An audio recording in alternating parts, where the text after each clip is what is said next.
Hello again, I am Jim Bob and welcome back to F1 Manager 22 on the PS5. We're back with HAAS. Continuing our season, we're up to round 11, which means we're heading to Austria for the Spielburg Grand Prix. Let's jump in and make sure we are prepped and ready. So we're currently fourth in the Constructors' Championship with 112 points. We've had a very, very good run in the last couple of races. Back-to-back wins. One for Mick, one for Oscar.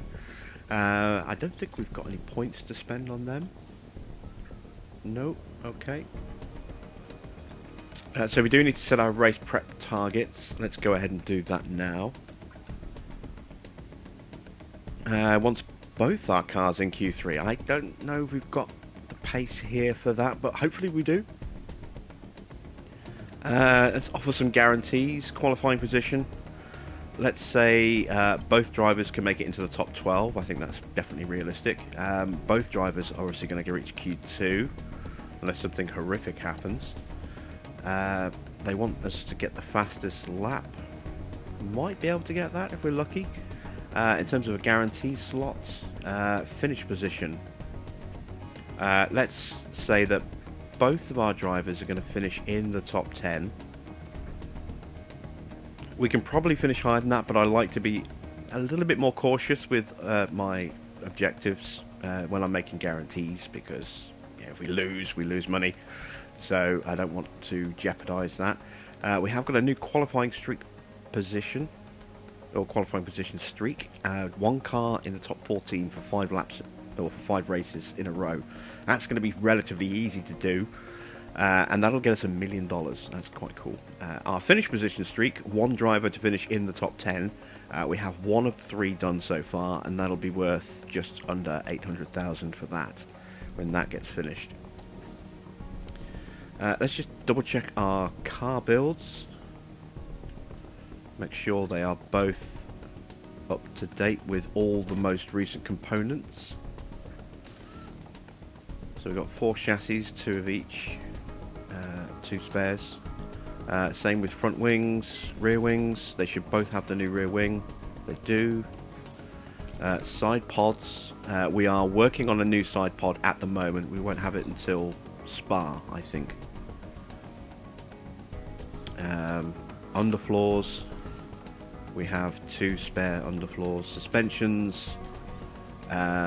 Both on the most recent spec, and both have a spare as well. Okay, so a quick look at our car analysis just to show our position on the grid.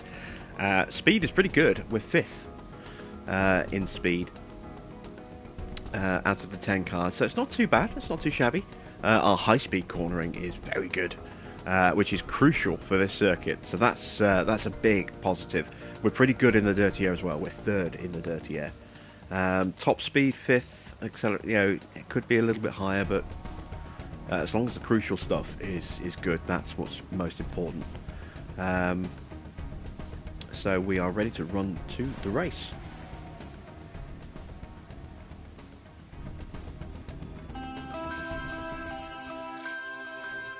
The battle is surely going to rage this weekend. Welcome to the Green Hills of Austria. The Red Bull Ring hosted its first Grand Prix in 2014, and it's been spectacular ever since. The Red Bull Ring is one hungry beast of a power track. Drivers face a steep climb up to turn 3 and a fast ride downhill through wide corners and straights thereafter. There's plenty of opportunity to overtake here, especially with the help of 3 DRS zones. We're about halfway through the season now, and there's still plenty of time for everything to change. All eyes are on the teams and how they tackle the rest of the year. The competition is on.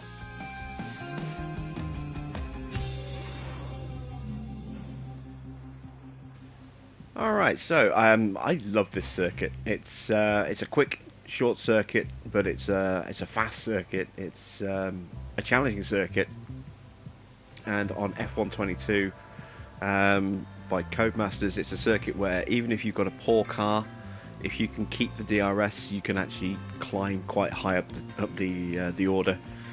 as long as you can keep with the car in front of you. If it's a little bit faster, you can use the DRS to your advantage.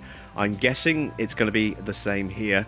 If we can get onto the back of the leaders, we should be able to stay with them all the way through, and then maybe challenge. I'm not sure what strategy is going to be like for the AI here. This is the first time I've ever raced on this circuit, I think. I'm trying to think if I have reached this circuit on any of my other files. I don't think I do. I don't think I have. I think this is as far as I've got. Until I think my Williams file might be past here. I can't remember. I can't remember how I did there. I can't remember what strategy was like either. Let's take a quick look at some useful information about the circuit. Quite a slow pit lane here, 27 seconds. As you can see, very fast. A couple of slow corners, one medium corner, 4 fast corners. Yeah, this is going to suit our car quite well, I think. Predicted strategies is the one-stop all the way through, so we can expect the AI to be doing lots of one-stops as well. Can't see anyone doing a two-stop unless they have a problem. Let's start setting up the car. I am going to give Logan a run out this time. I'm going to give Mick a rest. Let's give Logan a run. It's been a while since we put him in the car. Let's take a look at car parts. We want to change that engine out for practice. We are getting low on engines. That's something we are going to have to be wary of. ERS. Let's put the worst ERS in. And gearbox. Oh, well, yeah, Mick's in real trouble with gearboxes.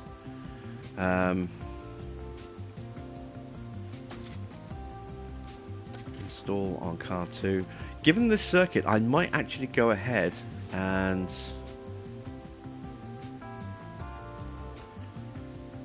take that new gearbox penalty here, because as I say, this is a circuit where we can overtake. This is going to suit our car. I'm going to go ahead and do that. I'm going to buy a new part, so we've got that for the race, and we'll take a penalty here at this circuit. Might be worth doing the same with an engine as well then. This is going to cost us a fair bit of money. Let's buy a new engine as well.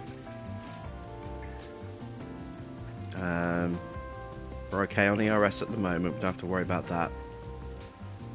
I suppose we could go and grand slam it all at this circuit. Yeah, let's do that. Let's just go for the full whammy. We haven't used this ERS yet, so alright, let's equip this one for practice 1, and then we can swap it out for practice 2 and buy a new one. Let's take a look at getting the car set up. It's a fast circuit, but there are some good corner speeds in there, so we need good downforce. So I'm not going to change the rear wing. I'm going to start at 12.5. I'm going to drop the front wing down a little bit. I'm going to change the roll bar to an 8.2. No, a 7.3.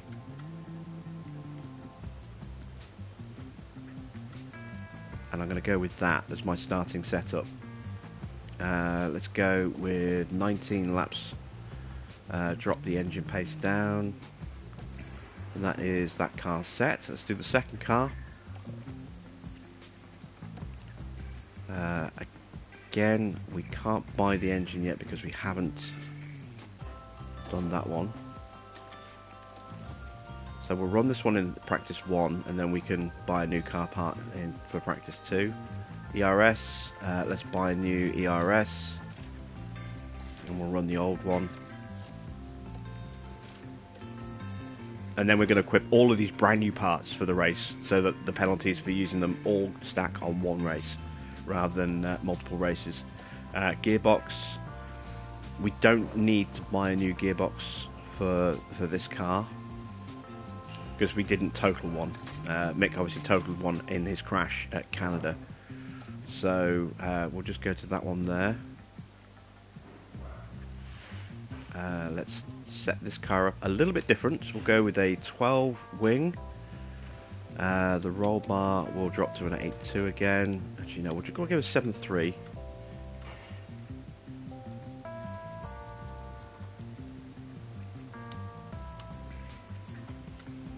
And let's run that as our starting setup for Oscar. Change his run plan to give him 19 laps. Change his pace mode. And let's go into practice.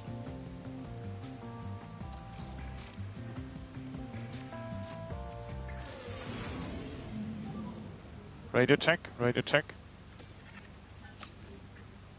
Radio check.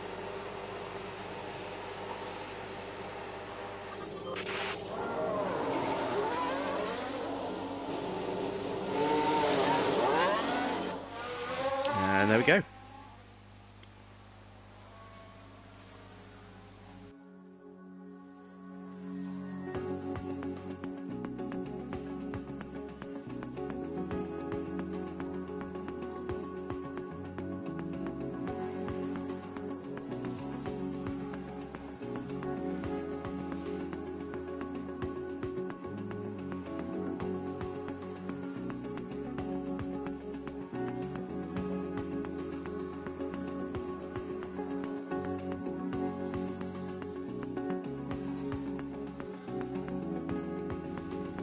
So a little bit of F1 news for those of you who might not have heard it. The potential deal between Red Bull and Porsche is off. Porsche will not be joining with Red Bull for the future in F1. Had a car run wide.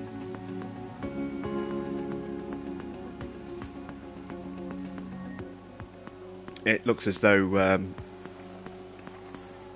the deal being offered by Red Bull to Porsche was not to their satisfaction. They were under the understanding... Oh, we've got a crash. Who's crashed? How bad is it? It's not Logan, and it's not Oscar. Copy. Going to ignore this. Stay on track. There's been contact, and several cars involved. We can take a look now. Now let's watch this. The Alfa Romeo involved in this one. Okay, so Bottas runs wide, and oh! And that's a straight big into the smash. back of him. They'll have felt that. Was that Stroll, or was that Vettel? That was Stroll. Of course it was Stroll being Stroll. Is he going to get a penalty for that, I wonder? Let's have a quick look. Yes. Oh, what? Oh, Logan's got the penalty because he's running a new component. Stroll does not have a penalty. Interesting. Well, not yet, anyway. Maybe there'll be an investigation. But yeah, the deal between Red Bull and Porsche is off. Porsche were of the understanding that they were buying a 50% stake of the team in its entirety, so not just being an engine supplier, but also having equal say in the management of the team. And it looks as though members of the Red Bull management were not prepared to give up that level of control. So yeah, the deal is off.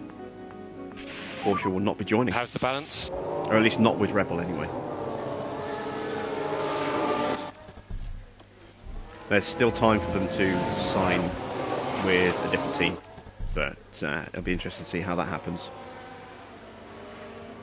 So it does also suggest that if they do enter, they're going to have to run a rebadged version of the Audi engine rather than their own engine if they enter just as a brand name. Or it will be interesting to see how that all shakes out. Okay, understood. Because I don't think Porsche have a facility set up to run or to make F1 engines, whereas Audi do. Obviously Red Bull were planning on... Red Bull have got their own department up and running, Red Bull Powertrains, and that's what Porsche were looking to use to build the engines and create the engines, and they don't have a suitable facility of their own.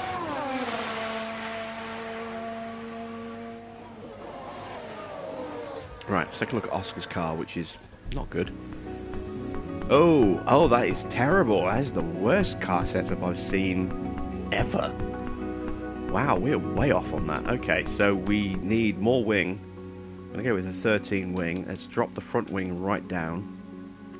Let's change the roll bar quite dramatically. Let's go with a 4-6 roll bar. We can change that front wing a bit. Oh man, this car's terrible.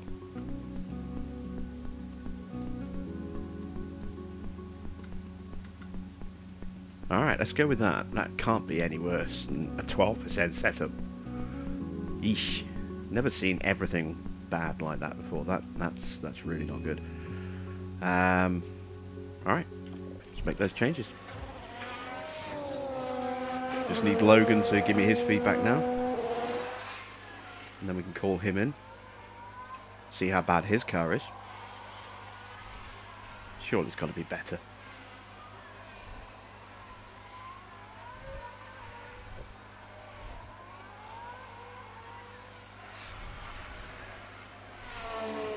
Well, it's bad.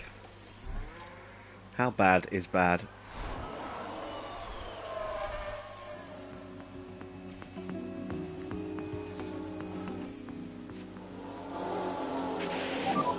Going down the pit lane. Copy.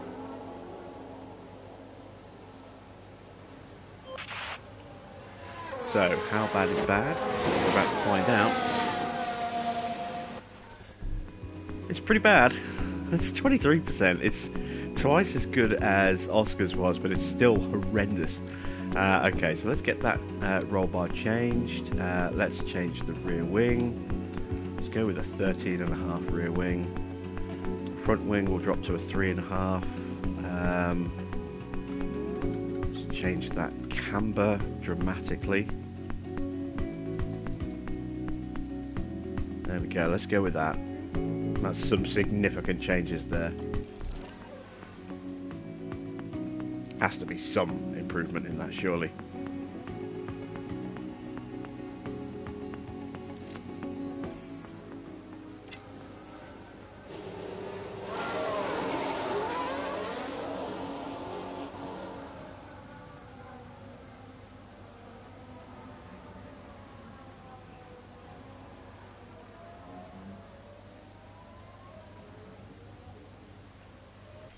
Right, Oscar back on the track.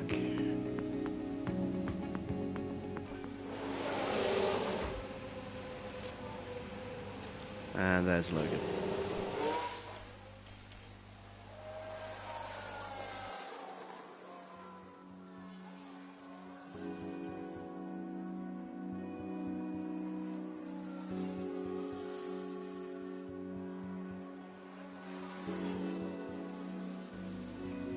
So the cars are terrible right now, but if we can tap into their potential, they can be very quick around this circuit. And once we put all those new components in, it means we're going to be starting, regardless of how well we qualify, we're going to be starting at the back of the grid, but we're going to have fresh components to help give us that extra boost. And with a good setup and the car's inherent high-speed cornering ability, we should be able to power our way through the field and still achieve good finishes. If we can get a safety car as well in this race, that would be perfect. That would bring us right into contention for a podium or maybe even a win.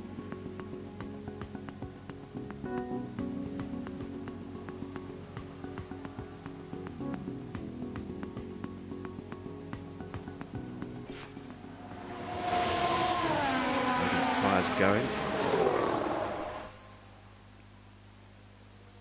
Our drivers are getting close to... Oh, Oscar's trying to come in before he gives me his feedback. That's not allowed. You stay out there. You stay there and tell me how much better the car is. Please tell me it's better. Oh, got some feedback. It's good. Okay, now you can come in. It's an improvement.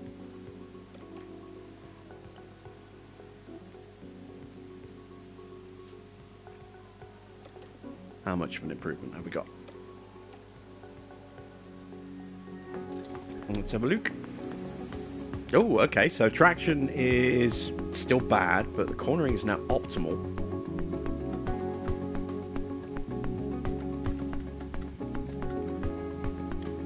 Let's go with a roll bar change like that. Front wing's pretty close as well. Rear wing is only good. Let's go with a bit more rear wing. Sounds counterintuitive because it is a fast circuit with some very fast straights, but we want to have good downforce through those corners to really maximise how much speed we can carry through, which affects how fast we can go on the straights as well. So it sounds counterintuitive, but it's actually not. Sometimes it depends on the situation. Let's get a nice bit of a push on the braking stability. Let's tweak the front wing.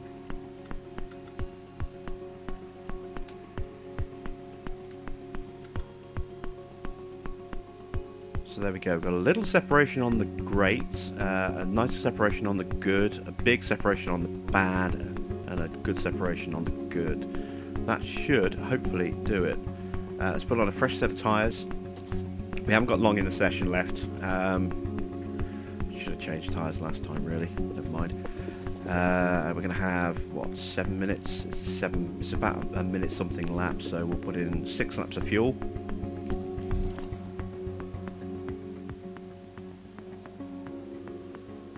Still waiting on Logan. Come on. There we go. Great setup. Excellent. So we might be close to nailing Logan's car. Sounds like a spin. Ooh, look at that. An optimal, a great, 3 goods. We're not too far away. So the rear wing. Don't really want to go to a 13.5. Let's just change the roll bar.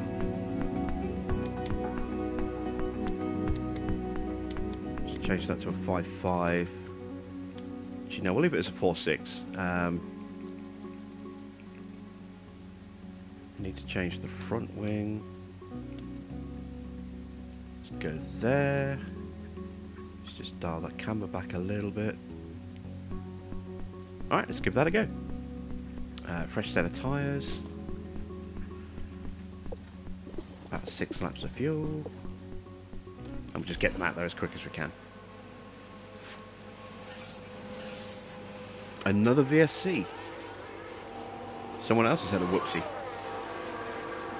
Look at that, Stroll's going out without a front wing.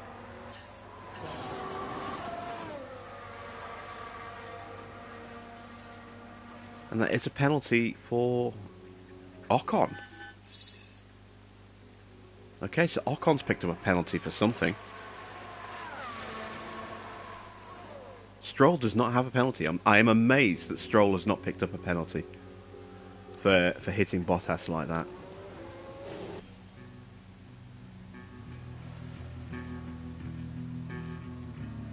Sounds like we've had a spin. Spin for Sergio. And then a quick blast around the Black Forest.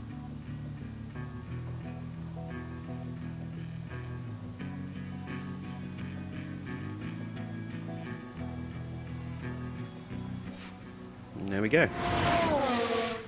That's session 1 done.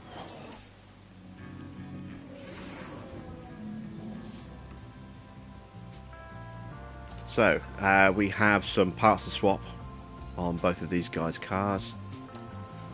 We're going to go on the hard tyres in this session. Car parts. I'm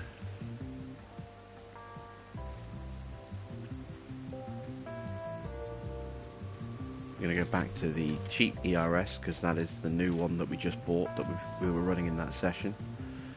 Engine, we've got 4 engines. We're okay on engines, I don't need to take an engine. But gearbox, yeah, we've got that new gearbox. We'll stick with this one for practice. Let's have a look at the setup. Is there anything that we can gain from that? Nope, no feedback at all yet. So we're going to go with a 20 lap run. Driving options, change the pace. Take a look at Oscar's car. Put him on hards. swap out that brand new engine. Oh no, we didn't buy him a brand new engine, we were going to. But we never got round to it, so there we go. New engine purchased, and now we can go back to the weaker of the 3 engines that we've got in our pool. That's a brand new ERS, we'll stick with this one. Gearbox, we didn't buy a gearbox, and we're not going to for Oscar. Do we have any knowledge? Yeah, just the cornering, still optimal. Okay, that's good. 20 laps. Change the pace. And into FP2. Radio check.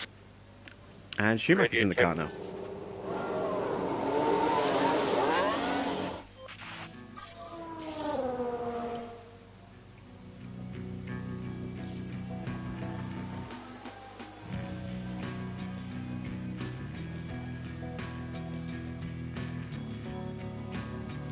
So we want to get Schumacher on track for as long as possible, so we can get some good track knowledge. All the setup knowledge and learning the new car parts that Logan gained has been passed on to Mick automatically, which is good. That sounds like someone's gone wide there. Bit of a wobble for Joe.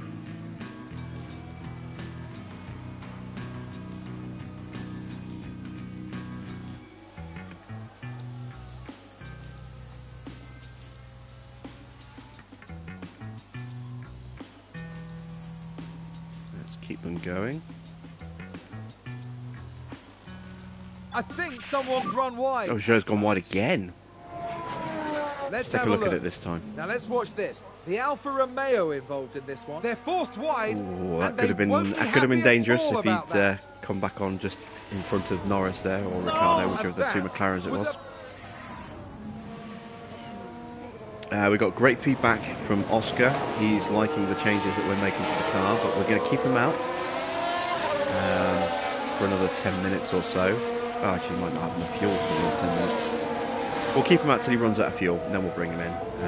Still waiting on some more feedback from Schumi. Or Baby Schumi, I suppose we should call him. His car is only good, so that needs some work.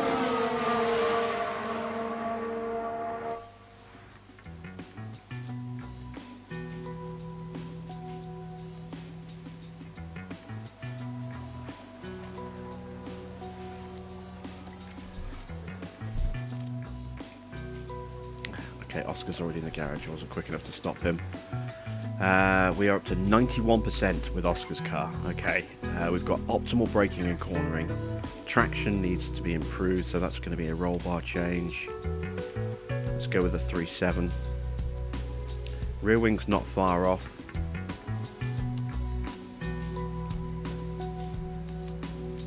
Just need to make a minor change on that.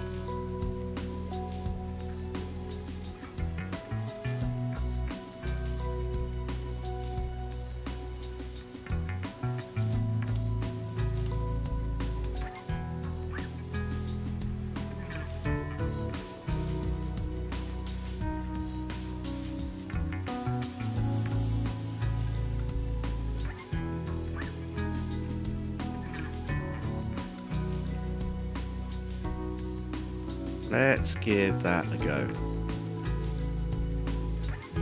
Don't think it's quite there, but it's not too far away. Actually, let's go the other way with the front wing.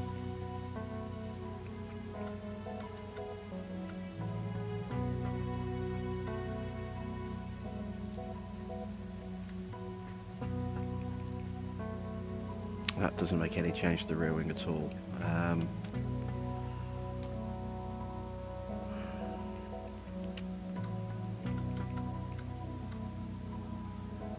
That's too much of a change to the rear wing. Okay, I like that, but I think the front wing's too much of a change. trying to get that change on the rear wing. But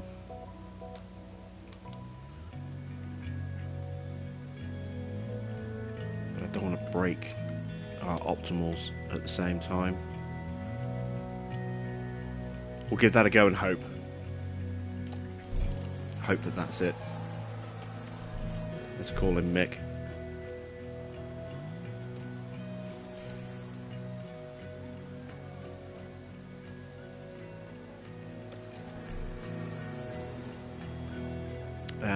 We've actually gone backwards. So let's revert back to the previous setup. And now we need to go in slightly different directions on this. So the rear wing right now is optimal. Traction is terrible. So we'll change the traction to a 3.7 roll bar. Cornering needs to be dramatically improved. Let's go there with cornering. Let's change the toe. And the front wing needs to change.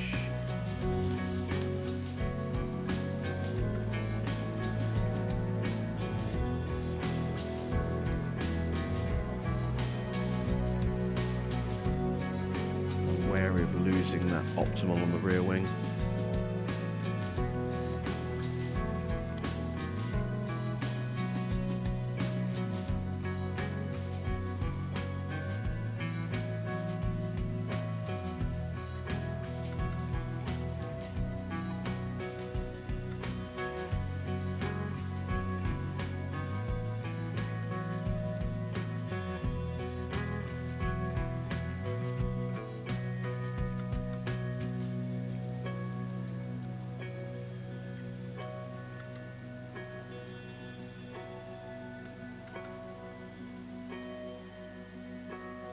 I've lost the rear wing doing that.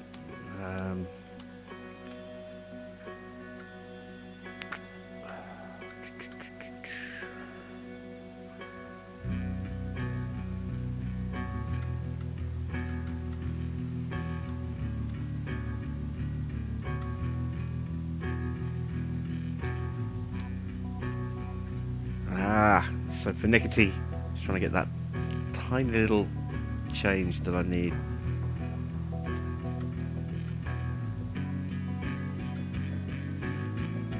All right, let's run with that. See how that does.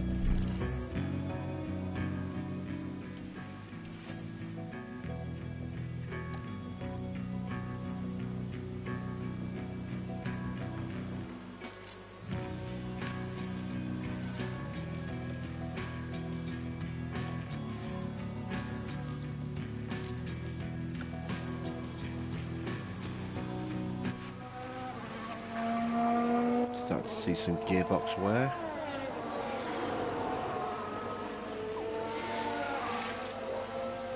Minor ERS damage, we can ignore that. Obviously we don't want that in a race because that will affect our acceleration a little bit, as will the gearbox and engine. The ERS will obviously will cause issues with deployment. Oh, Schumacher spun. Sorry about the spin. I don't know what just happened. Okay, copy. They've lost control and spun! Let's take a look at the replay. Happen? Right, watch this. There's Schumacher. Oh, yeah, back end And just went there out it on is. it. Okay. Not ideal, but no damage.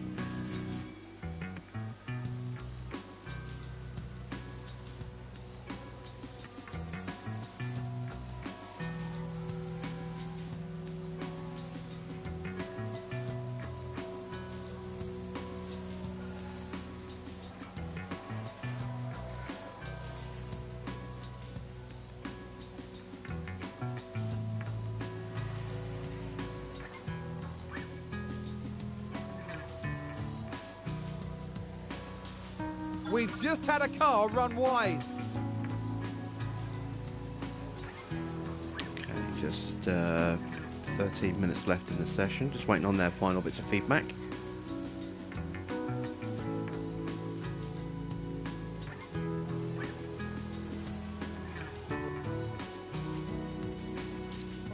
Damn it, I wasn't quick enough to stop him from coming in. Not quite with it tonight. Front wing isn't good enough. And the rear wing's not great either. Let's go that way on the front wing.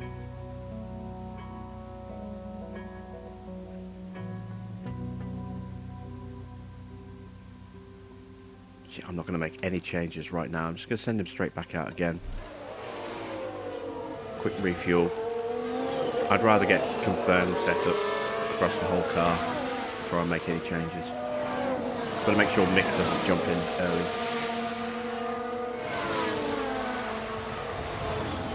Both of our drivers struggling a little bit with getting used to the track. Acclimatization's taking longer than I would hope. Let's get Oscar straight back out again. Schumacher has to give me his feedback before I'm going to let him in the garage.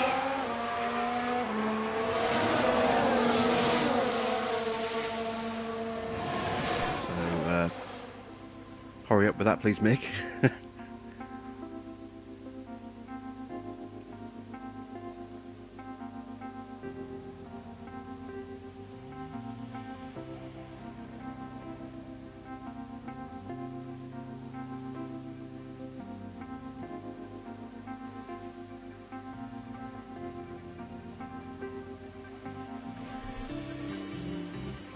Damn it, he's going to run out of fuel.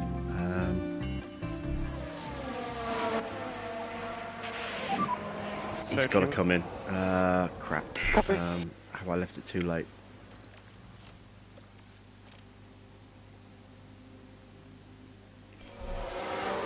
No, just managed to get in. Okay. Good entry. This session is not going very well. Copy.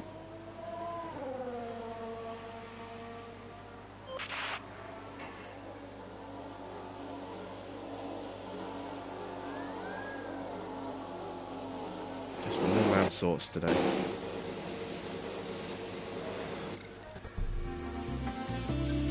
Okay, we're seeing some big improvements in general in the car. Just going to refuel him and send him straight back out, and we'll make changes for the next session. We'll leave him out on track now until the session ends.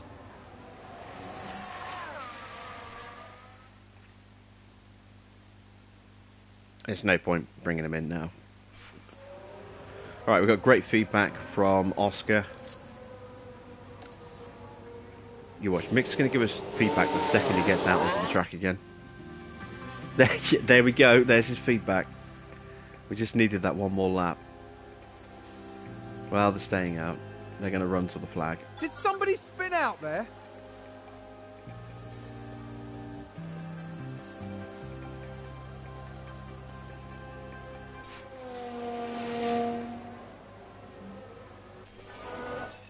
Alright, session over.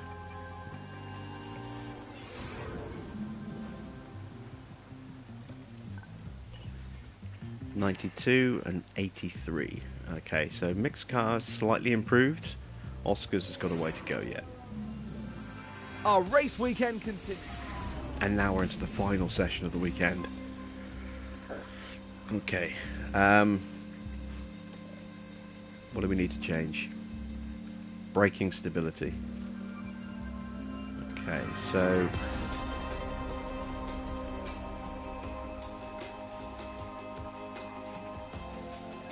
let's go that way. Let's give us a little bit more front wing.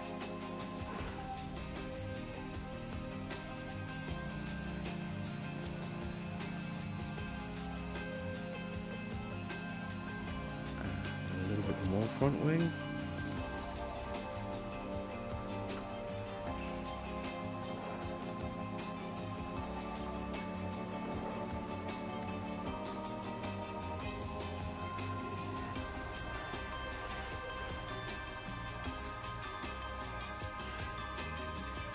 Okay,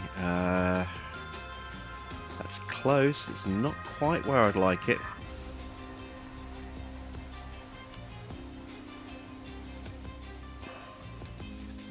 I can't quite get the angles where I want them, I don't think. That might be it, actually. That might be it. Alright, let's put him on a set of mediums.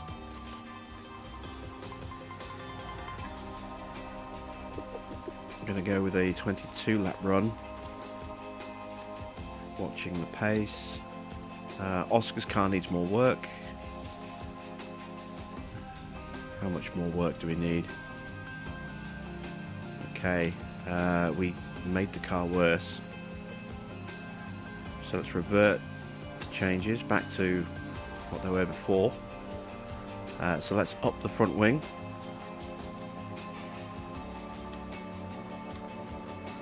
Let's dial those back a little bit. I need to find a bit more traction. That might mean a roll bar change.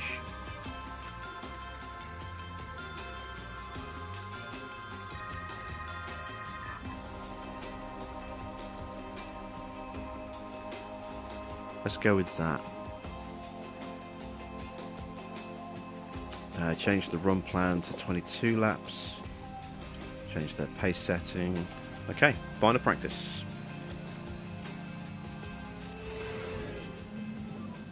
Ready to check.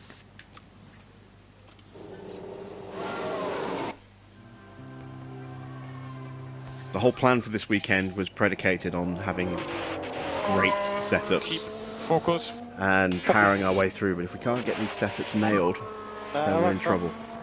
Schumacher has locked up. Copy. Great. What a great start to the session. Yeah, if we can't get these car setups nailed, then that's going to impact how well we can cut through the field. Schumacher's locked up again. Let's take a closer look. Okay, Right, watch this. There's a little concerning. 2 lockups in the space of what, less than 10 minutes? Lockup. In the space of less than, in the space of 4 minutes, it's locked up twice. In fact, it would have been 3 minutes. 2 lockups in 3 minutes. Oh, jeez.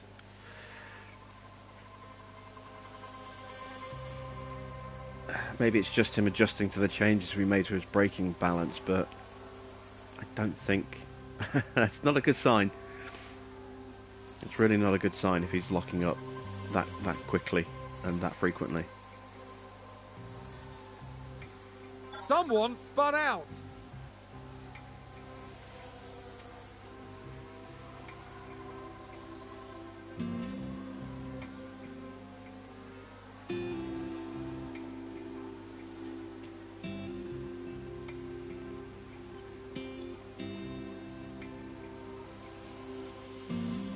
I like Mick. I want to keep him in the car if I can, but if he starts turning into a Kevin Magnussen where he's just going to throw himself off all the time, then that may hasten his exit. I mean, long term, we're looking at putting Logan in the car, and we're going to keep, if it comes down to choosing between keeping Schumacher or keeping Piastri, we're keeping Piastri. But I would like Mick to be around next season, and maybe even the season after that. I know his contract runs out at the end of this year.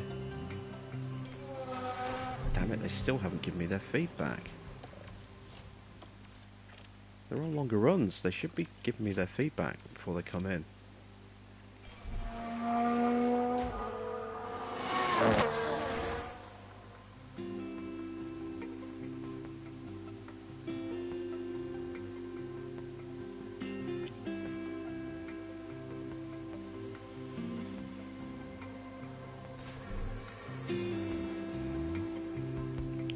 Seriously?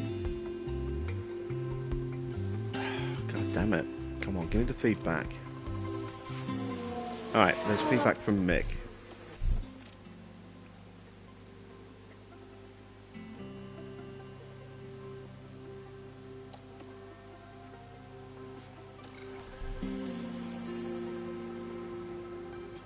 Okay, looks like we've got feedback from Oscar, and yeah, his car is not looking good. We're going to have to go with a 9-1 roll bar. Once again, we've made the car worse than it was.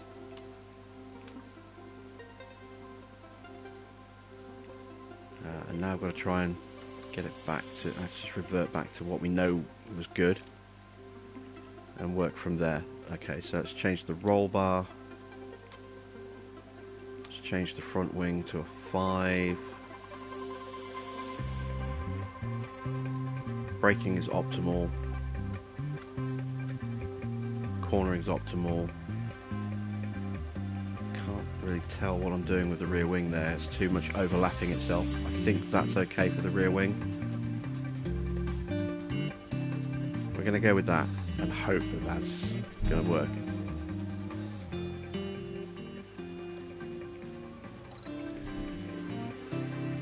Mixed car is close now. Good, good, good. 96%. So I just need a minor tweak.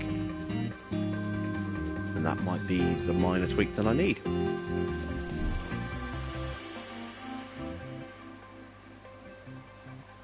Oh, did someone run wide there? Show's having a terrible weekend. He's gone off again.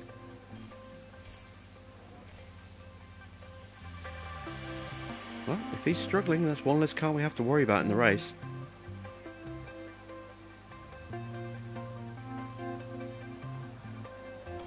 Potentially. We'll see how well he qualifies.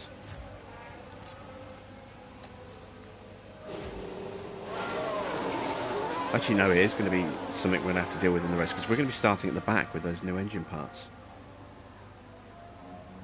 So we are going to have to fight through from the back of the grid.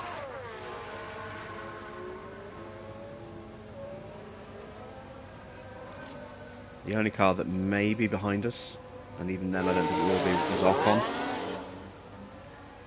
Nobody else seems to be taking penalties. And I think Ocon's penalty is only going to be 3 places. Right, this guy's been running out of fuel very quickly, so let's conserve their fuel.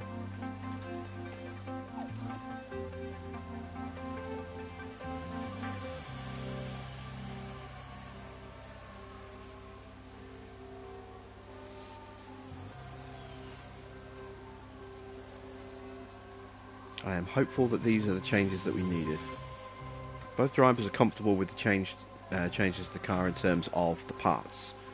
They're up to speed with the new rear wings. Piastri's had a spin. Here's the replay. It's not looking now good for us this weekend. On the HAAS. Both our drivers are making Look mistakes. At that. Oh. They've spun their car. This race could now become one of the most challenging races of the year for us. Starting at the back,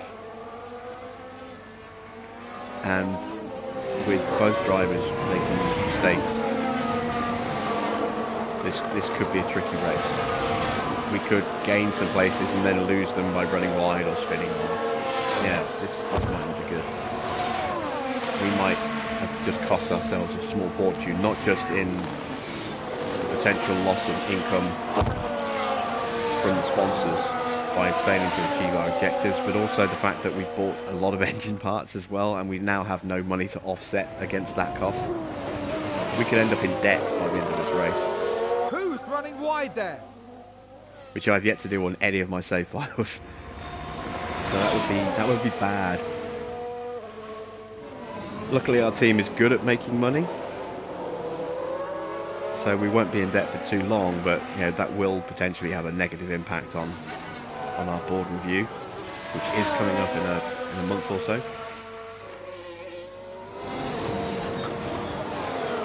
I think we go to France after this, and then after that I think it's Hungary, and then after that it's Spa, and Hungary. After Hungary there is a board review, so yeah, if we do dip into debt, we definitely need to make sure we're back in the black by the time we get to Hungary, or by the time we finish Hungary.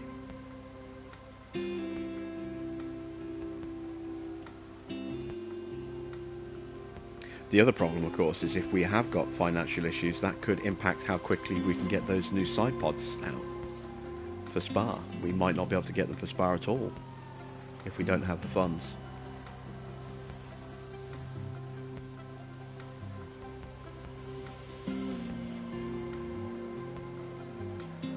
Alright, give me some feedback, please. coming in before you give me feedback. It's really annoying. Hey, we got optimal on Oscar's car. There we go. Right, let's leave him out. How much fuel's he got? He's got enough for 2 more laps. What about Mick? Mick has fuel for 2 more laps. He's got to be 30 fuel. Come on, Mick, give me some feedback.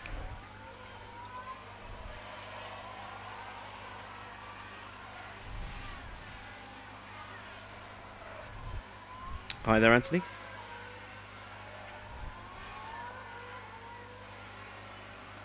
You bought yourself a copy of the game, have you? Okay, well, fingers crossed you get as much fun out of it as I do.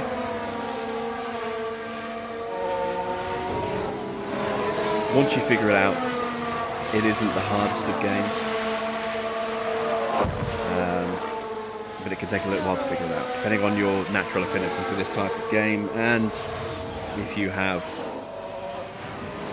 that kind of prior knowledge of Formula 1, that kind of helps as well. Not massively, but it definitely impacts how quickly you pick things up, and you know which drivers to look for,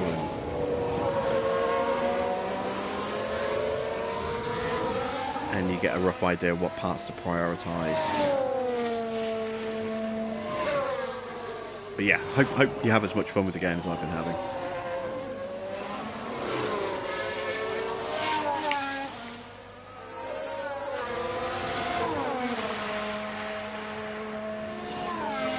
Right, we're still only great with Mick's car. I just can't seem to get his card that... Oh, someone else has gone off. Which Alpine is that? Is that Oscar? Sorry, Alonso or Ocon? It's Alonso. Lord of the eyebrows. He's now Lord of the gravel traps. Right, Oscar's at 93% on the track. Gotta call him in. He's going to run out of fuel. Mick's only at 69. Nice. It's the law. You have to say nice when someone says 69. We'll call him in as well, and at least we can take a look and see just how optimized these setups are. Oh, there we go. 100% for Oscar. That is perfect. That's exactly what we needed. How far away is Mick? And is it worth sending him out for just... yeah, let's do it.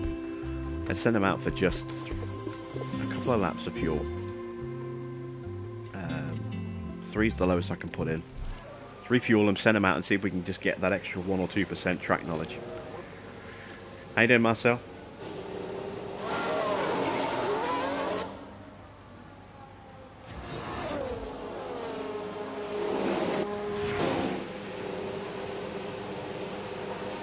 Right, how far away is this car?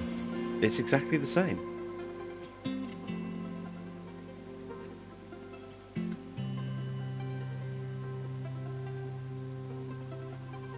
Okay, well, we'll try that for quali. We'll try just increasing the camber, but I don't want to touch it right now, because that's going to break all setup confidence that he has going into quali, which is going to reduce his track bonus. So we'll leave it as is, but we will whack 3 more laps of fuel in the car and send him straight back out for another last gasp dash around the track, just to try and get that extra 1 or 2% track knowledge. Are you going to start with McLaren, are you, Anthony? Okay.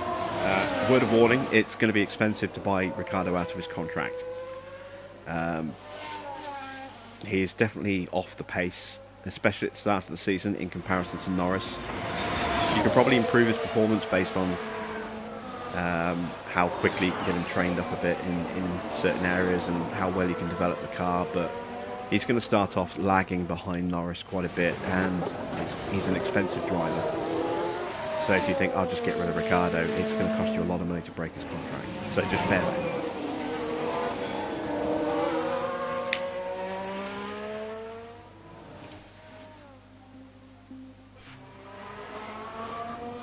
Alright, we got Mick up to 70% on track knowledge.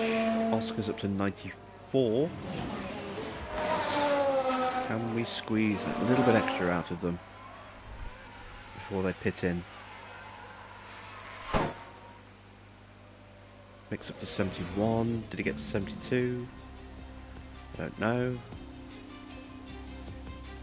So there's only 2 cars with penalties, and well, it's going to be 3 when we apply the new parts to Oscar. 71 and 94. That's not too bad. Okay.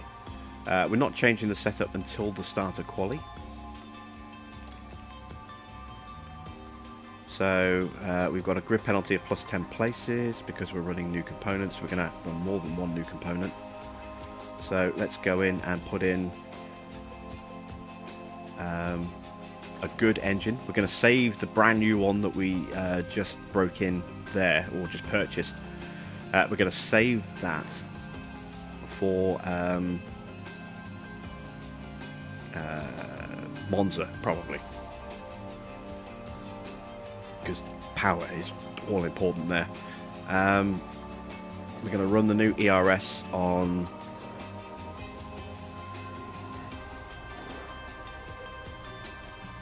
this car to get that penalty out of the... Oh, we already have by the look of it. 98. Right, so we're going to have to run the new engine by the look of it.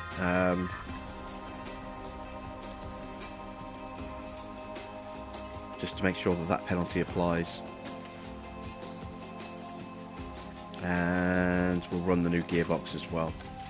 So we'll just try and keep one set of components as fresh as we possibly can for when we get to Monza, because we need our car to be as quick as it possibly can be there. We don't want the cooldown lap. Let's get rid of that. Car setup, I just need to make that one little tweak, didn't I? There it is. And hope. You know what? I'm not gonna risk it. I'm just gonna leave the car at 97%. 97% is good enough. So, Oscar's car. Okay, so we need to make sure we get that penalty out of the way. I don't think we've used that engine yet, have we? 97%. Okay, so it's not too bad. Installing the brand new engine. This is going to put a penalty on Oscar's car. Install the new ERS. That's going to put another penalty on the car. And we're just going to run that gearbox.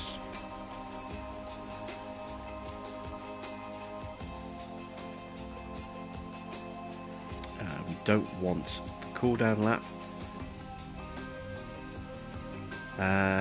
Okay, we're ready to start quali.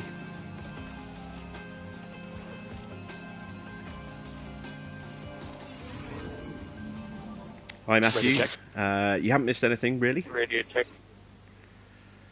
Although I was talking about how the Porsche Red Bull deal is off earlier. But apart from that, no, you've not missed anything at all. Thanks to the advice, I'll keep them. Yeah, it's probably worth keeping him for at least one more season. How you doing, Mr. Water? Good to see you. So we're going to do our usual thing. I'm not going to fight too hard for pole. Well, not pole, but I'm not going to fight too hard for position in Q3, because both of our cars are going to start at the back of the grid. I just want to try and get them into Q3 if I can for our qualifying objective.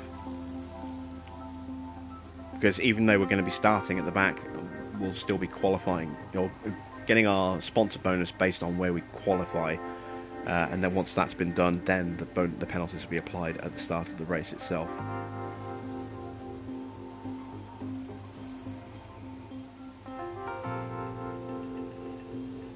And that's one thing you have missed. Matthew, we are taking penalties at this race because I think we've got a good enough car to fight our way through the track with brand new components, and so I'd rather get them out of the way now than at a track later where it might be harder for us to move back through the field.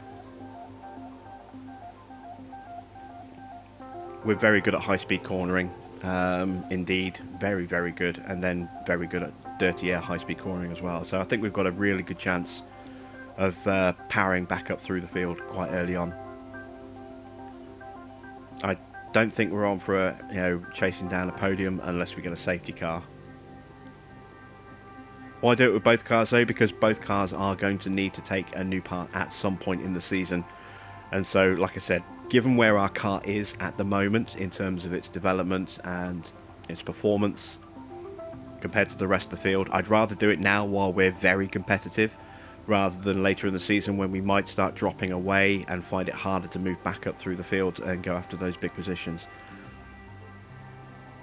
This is a circuit where with the DRS we can keep pace with faster cars if we can get into their train.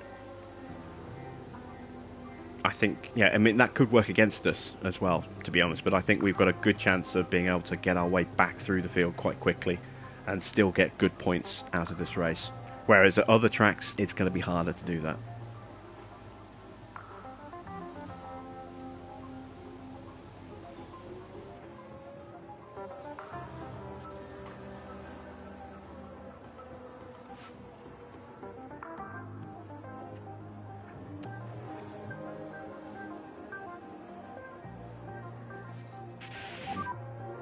Okay to go. Understood.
Radio check, radio check.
So there's rain. All clear.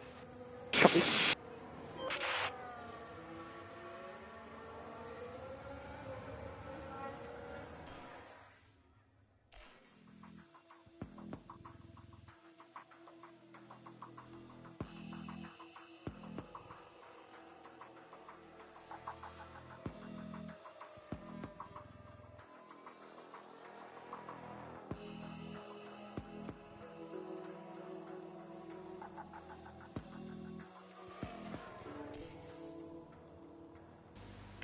Can you hear me now?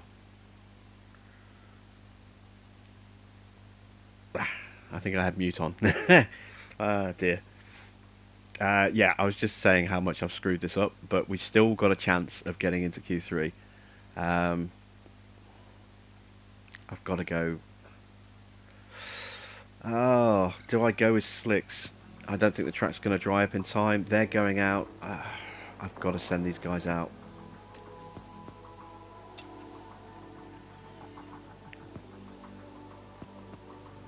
And just hope I can squeeze my drivers into a good window on the track. It's drying up. I want everyone's on inters now. So the saving grace we had is that Norris and Ocon. I'm all over the place tonight. Our saving places at I've done it again. Norris and Ocon are set their slick times, and they got held up, so they're still quite low on the grid. That's our only saving grace. The fact that they were the slowest of the drivers. Everyone's on inters now. The track's conditions are going to be pretty much the same for everybody. I think we've got enough pace to get through, but I think we've made it a lot harder and a lot more nerve-wracking than we needed to.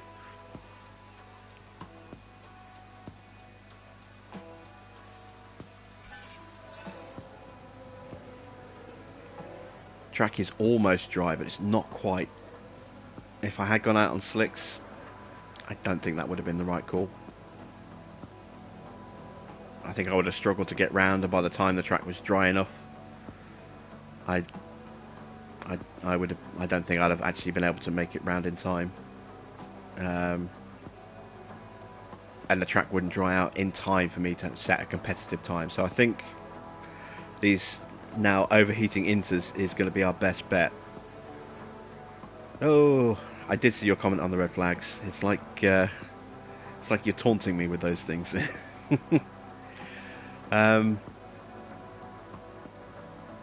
Mick might get held up a little by Norris here. Oh no, wait, we've done the lap. We're through. Both drivers are through. Okay. Woo!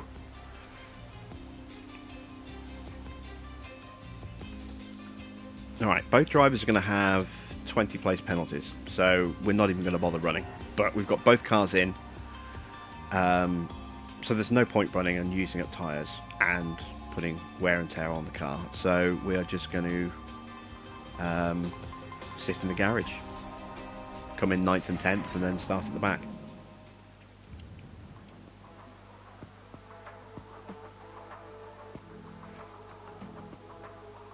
What was the last thing you heard me say before I went very, very quiet? For a while. Just out of curiosity.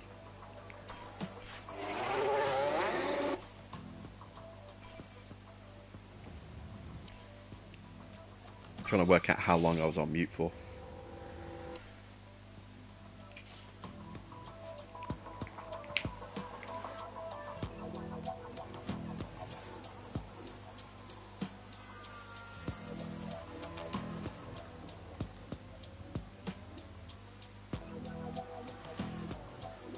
At the end of Q1. Okay, yeah, that's what I kind of figured.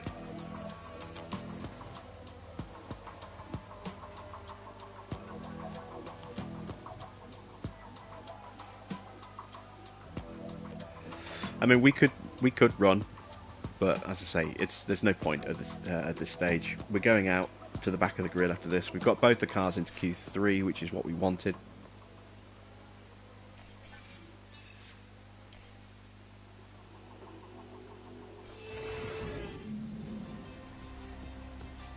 So we're going to achieve our objective for the sponsors. The grid is packed and there's electricity in the air. But there's no surprises in that. It's race day. HAAS proved quite resourceful during qualifying. That puts them in a very good position to make the most of this race start. We saw a reasonable push from You Mercedes hired Russell. in qualifying, I'm guessing you got and rid of they'll have Carlos, then. plenty of opportunities here to achieve... Oh, I skipped that. I don't normally skip those scenes. Never mind. Right. We are going to be starting last but one. So we need a good strategy to help us get through. We could run long, try and do an overcut. We've got plenty of tyres to play about with. We can really push these cars in this race.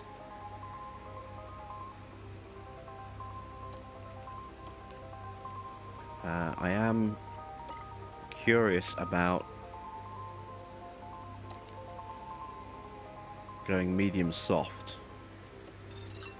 Let's see if we can maybe squeeze a medium soft run out of this.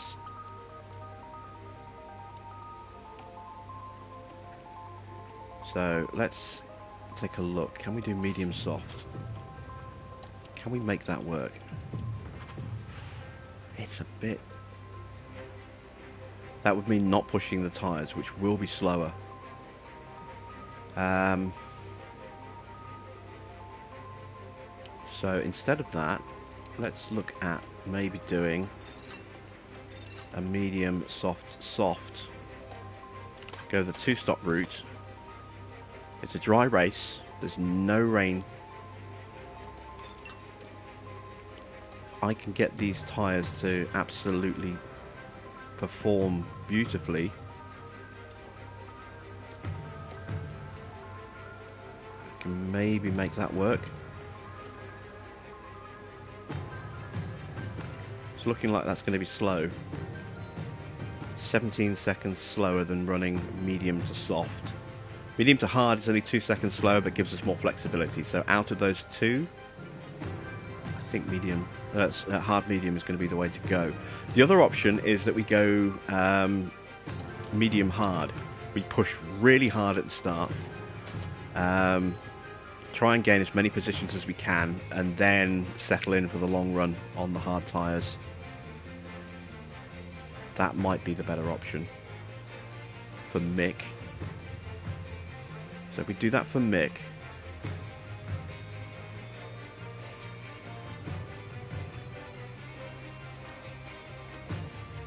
Oscar, I think I need to go really aggressive because he's going to have that outright pace. So let's do a brand new set of softs at the start. Let's push them ridiculously hard, and then come out on a set of hard tyres and push them ridiculously hard. We can back those off where we need to towards the end. But that will get us up the grid pretty quickly, I think. Oscar may fade a bit towards the end of the race, but we'll see how that works.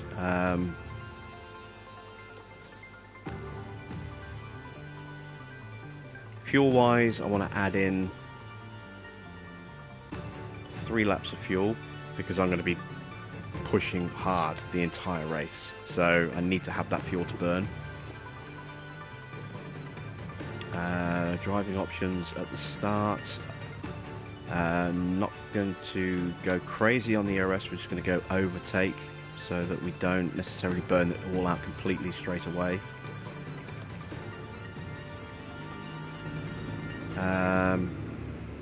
There we go. I think we're set.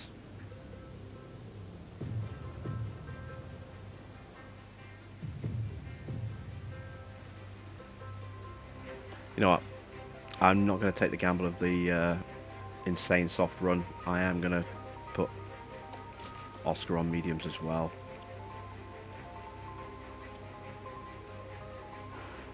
We run into lap 29. Oh. And then we can extend the session, the stint, if we need to. It gives us more flexibility.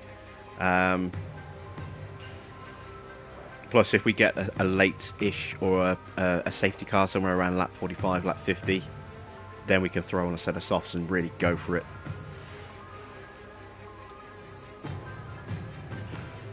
So we're going to put both drivers on that strategy. Let's just space them out so they're not tripping over each other. Let's save the change. Keep doing that. There we go. Alright, we're ready to race. Quite a few clouds overhead as we look at the lineup on the grid. Mick Schumacher there. They're in the back half of the pack, so they'll need to work hard if they want a podium finish. There's the other HAAS. They'll be starting the race from the bottom half of the grid, so there's a fair bit of ground to make up. The race start is mere seconds away.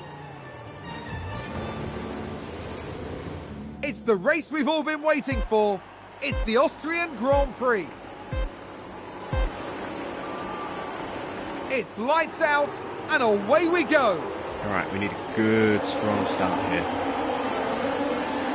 Got to get past these slow cars like the Williams and the Aston Martins as quickly as we possibly can. Ocon's in 7th.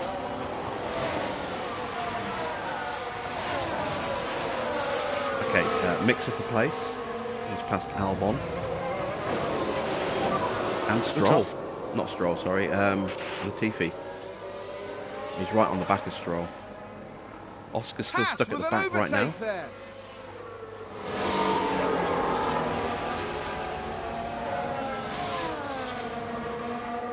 Just going to blitz past that Williams. The quicker we can get through this grid, the quicker we can catch back up to the front runners.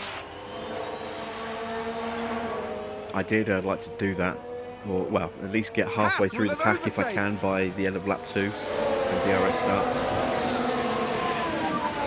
Very good.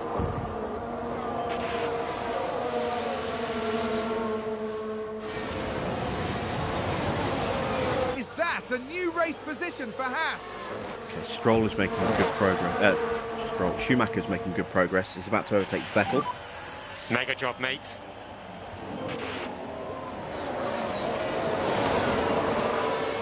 There we go. So he's now chasing onto Ricciardo. Piastri is about to take Stroll.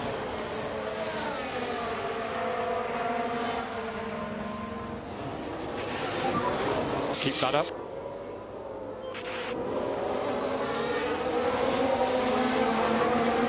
If we had the car of a Ferrari, we had a Ferrari in this, we could probably do a last to first challenge. I don't think we're going to. With the HAAS, it's just not there in terms of performance, but it's good.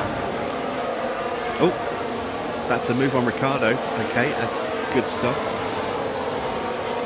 So mixed up 5 places now. Good job. Nice work. Watch that ERS usage. I'm actually going to go to neutral on both drivers right now. Enabled. Don't want to go to deploy just to harvest just yet. Still want to try and work my way through if I can.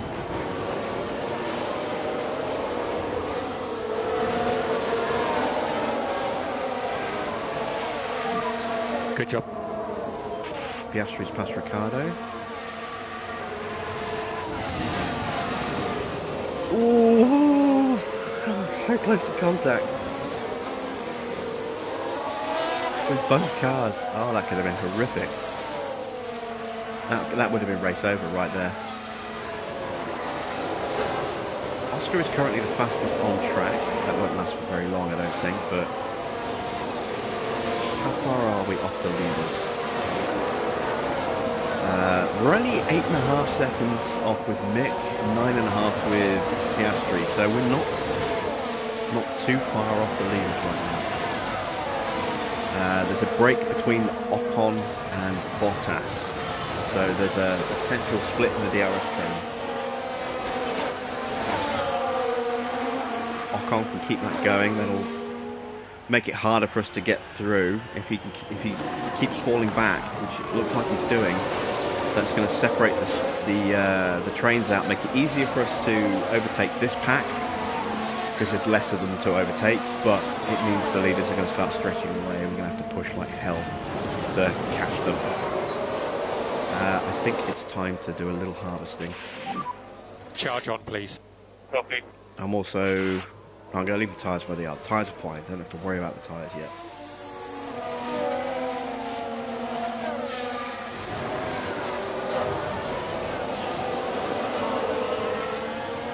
Crikey motors. Yeah, squeaky bum time for sure there.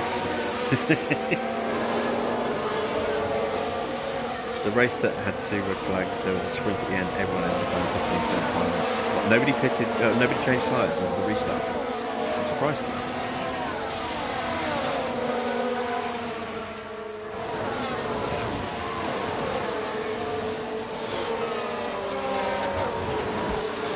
I'm not going to install team orders and get one to just follow the other at the moment, because there's a chance that if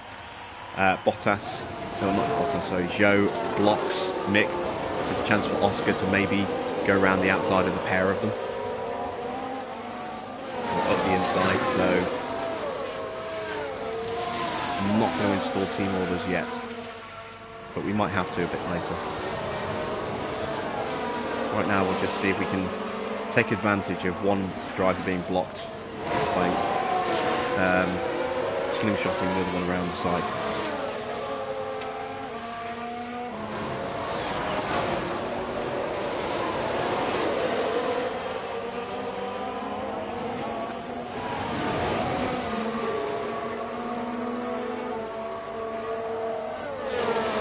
So Alonso has taken the lead of the train, but he has dropped behind Bottas, who's clinging onto the back of the Red Bulls.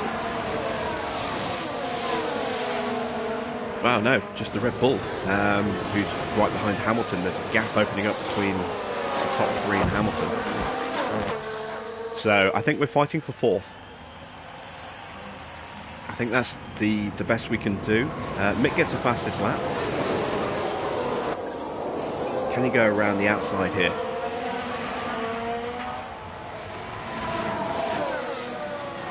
Still Hamilton. I probably should have turned the DRS or the ERS back on, but it's too late now. Oscar's fully charged. Let's go to neutral with him and with Mick. Charge off. Copy. And then towards the end of the lap we'll go deploy and again start trying to push through.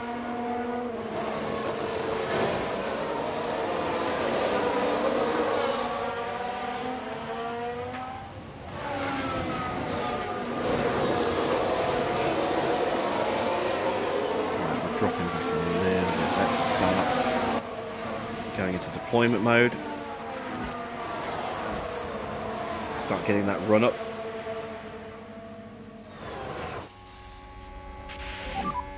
Mode push. Copy. Alright, Mick's having a look at the back of Joe. He's going to go up the inside into braking into turn 1. Which means that might compromise Joe's line, which means we might get in with Oscar into turn 3. Oh yeah, we're going to get before turn 2. Great stuff. Okay, Can Mick nice get a work. look at the inside? No, he can't. But he's on the back of Norris. HAAS with an overtake there.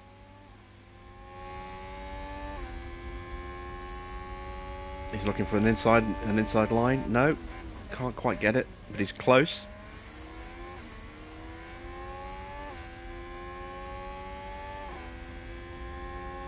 So it looks like we're going to be attacking into turn 1 again with Mick, or maybe actually into turn 7.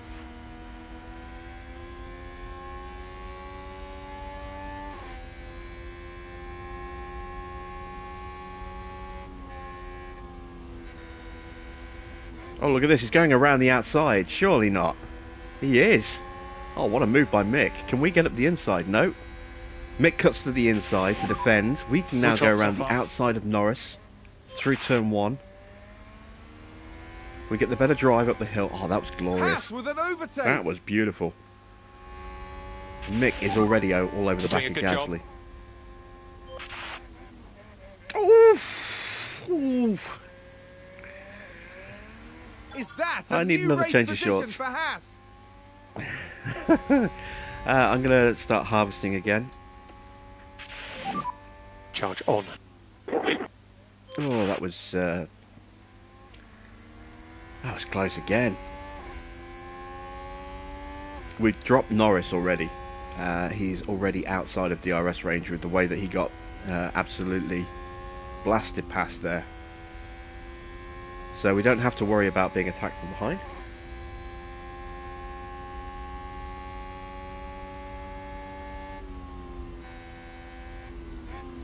Let's have a look at the timings. Ocon leading this queue.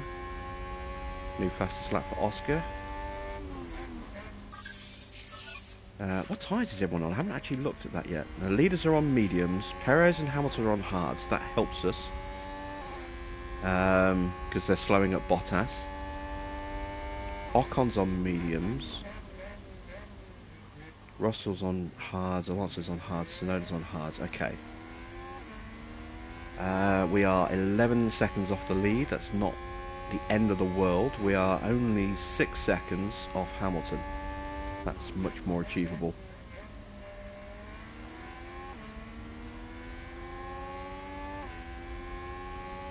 Your whole life flashed before your eyes.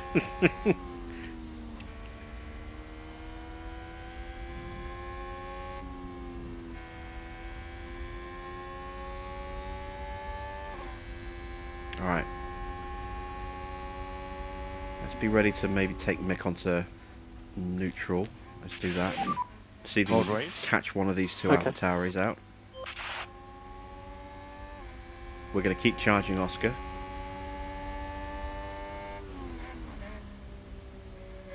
Alright, brace yourselves. We're going to have a late braking lunge. I can feel it coming.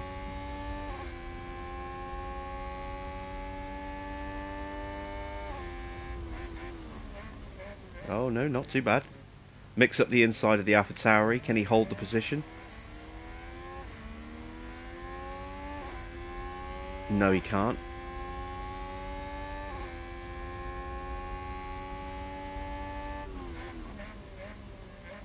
So let's get him to charge up a bit more. Well, I say charge up. He can't charge anymore, but he can reduce how much ERS he uses. That's another common misconception in this game, is that once you hit the full yellow bar, the harvest is useless, and so you may as well just go back onto neutral. But if you've got some heavy braking at the start of the lap, then you're never going to be able to harvest if you just keep immediately switching off as soon as you feel the yellow bar. The whole point of the harvest is to reduce how much ERS you actually use. You still use some when you're harvesting, but you reduce it down so that you have a net gain of 1 megajoule. If you're in neutral, you use 2 megajoules and you charge up to 2 megajoules. If you're in harvest, you still charge 2 megajoules, but you only use up to 1 megajoule. Oscar is now charged and ready. So overtake is available if you need it. Copy. Charge off. Copy. So even though Mick has filled his yellow bar, by keeping him in harvest, because he's in the DRS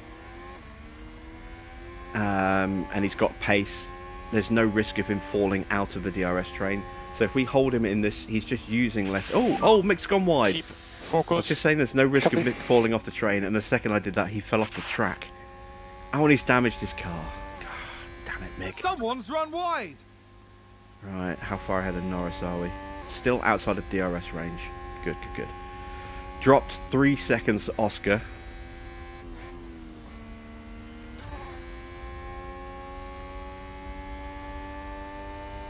And it's time to go deployment. Mode push. Copy. Mick will gradually catch back up. I hope. But now this train is a train of faster cars than the first one that we got through, so it's only when they're going to be fighting like this that they're going to be losing time. So it might take Mick a little while to catch up. Okay, He's good job, actually that's 4 one. seconds behind right now. I've turned his ERS on. That should help. Oscar's got the second of the two Alpha Tauris and is now all over the back of Ocon.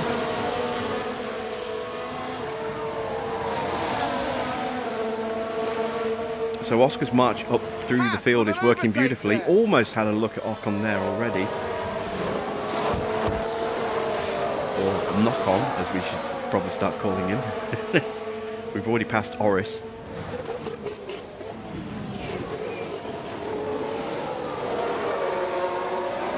That was something as well I was doing while I was muted. I kept calling Norris Ocon. I had Oris again. I had Norris and Ocon, but Ocon was above in the timing screen, so I was going Oris and Knock-on because I was saying Norris first, but I was seeing Ocon above Norris in the timing screen. So yeah, my brain was reacting to that and just calling him Oris and Knock-on. It was funny at the time, but I guess you guys didn't hear any of that because I was muted. Alright, we've run out of battery already. Let's start harvesting again. Mick is starting to catch back up again. I'm going to have to deploy him just to get back onto the train. And then we'll have to charge him again once he gets caught back up. What's going to help is the fact that the Alpha Tauris are now out of DRS range. Someone's locked up. Who's locked up? It's in Sector 3, so that's not really helped us. Was that a lock-up on the track? Oh no, it was Alonso. We can take a look now. Okay, so there we have the Alpine. Oh, and there's the lock-up. That's the last Okay, we thing didn't see that on the wanted. camera angle, or if we did, I completely missed it. And the team had such high hopes today. So that's one less car we have to worry about with Oscar. Look at this, we're going 3 wide. Keep that up. Oh wow, Russell got tagged slightly there. I don't Keep think it it up. caused any damage, but it's dropped him back. It's all kicking off. HAAS with an overtake. Drama in back-to-back corners there. Currently P12. Schumacher's climbing back up. He's now got past Alonso. 2.5 seconds to get onto the back of the Alpha Tauris. For HAAS.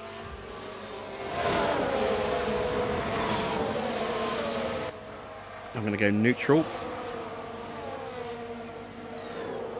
In fact, no, I am going to stay on charge because Ocon is the last of these cars in front, so Charge on. Copy. we can just use the DRS to just power past him. Won't need to use the battery for this.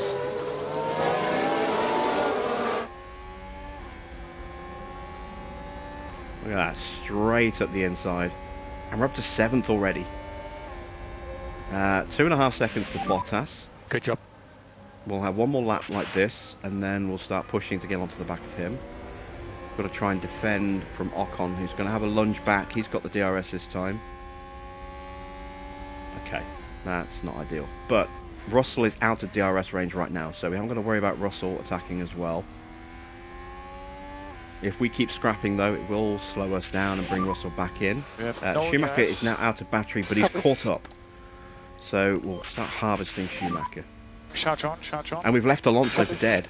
Even with that floor damage, Alonso is 2.5 seconds behind, so he's not part of the train. It's starting to break up into smaller chunks now, which is going to be much easier to manage when it comes to fighting back through after pit stops. When you have a really long train, it can be really tough trying to fight your way through for position.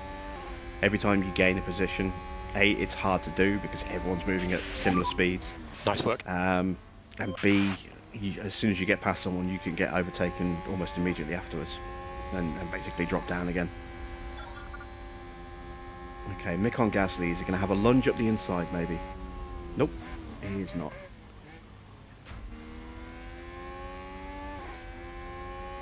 Oscar actually closing on Bottas, I think, even without having any ERS right now. So I said I think we were looking at 4th place. We're only 5 seconds off the back of Perez.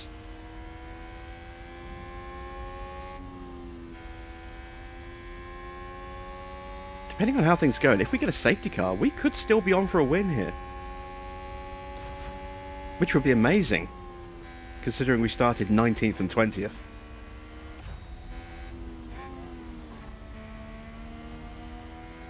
Mick's still charging up.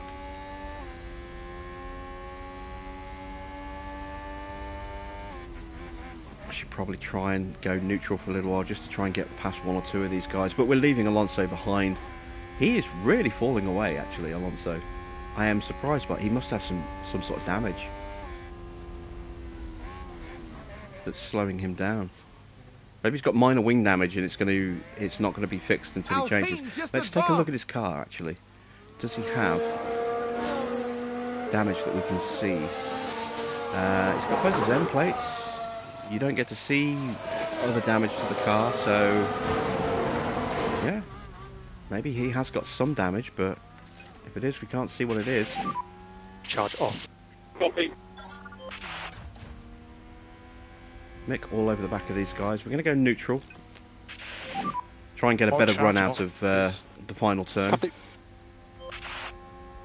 That's the first challenge. We still need a safety car. We don't have the outright pace to lap faster than the top teams. You know, the two Ferraris and Verstappen. We don't have their outright pace. But a safety car would bring us together, and then we can stick with them and then just get past them at an opportune moment. We have got the pace to stick with them if we can get into their DRS, but we don't have the pace to hunt them down. Can we go around the outside of Gasly here? HAAS with an No, we overtake can't. there. This is the problem with DRS trains, is that the car you're trying to overtake is also trying to overtake someone in front as well, so any speed boost you're getting, they're also getting.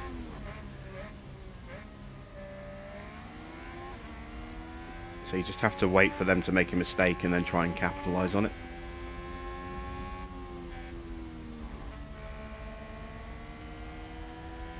Right, if they have a look and they get a bad run, they leave themselves open, or if they go defensive because they're a little worried, you have the chance to try and slot it up the inside, or even power around the outside. It's a new fastest lap for Ocon. He's passed Bottas already. Alright, so there we go. Gasly fell out of DRS range, so both us and Tsunoda... Oh, no! Mick! Yeah, copy that. Mick! I don't know what to say. I'm very sorry about that. Is that race over? Let's see what happened there. Right, watch this. There's He locked Schumacher. up at the worst possible time. He damaged the wing and then he broke it completely nasty and crash has that there. car gone. The team are really disappointed with that. Let's hope it doesn't set them back too badly. Please still be able to keep going. He's still going. It's Okay. a crash, and it's more than one car. Let's take a look. It's a bit early for a pit stop. We're going to have to pit him.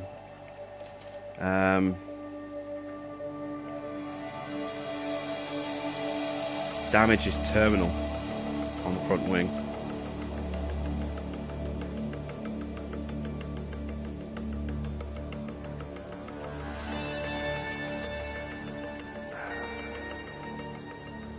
Let me just pause for a second. I'm trying to figure out if this is actually something that has taken Mick out of the race. I don't think it is. I think it is something we can fix.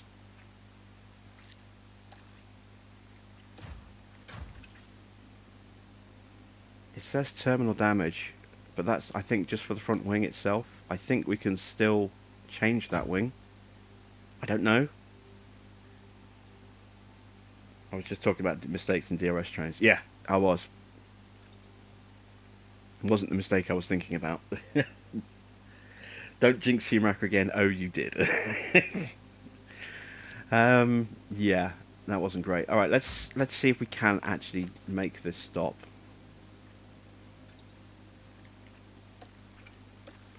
So, pit options. Change to that. I think it's already made that for us.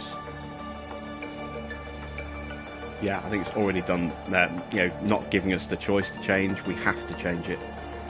So let's pit.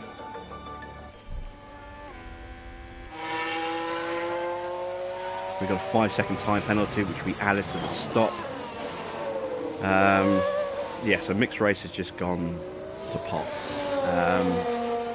But given the pace we've had with Mick, he might be able to sneak back into the points as long as he doesn't get lapped. If he gets lapped, it could be an issue. How's Oscar doing?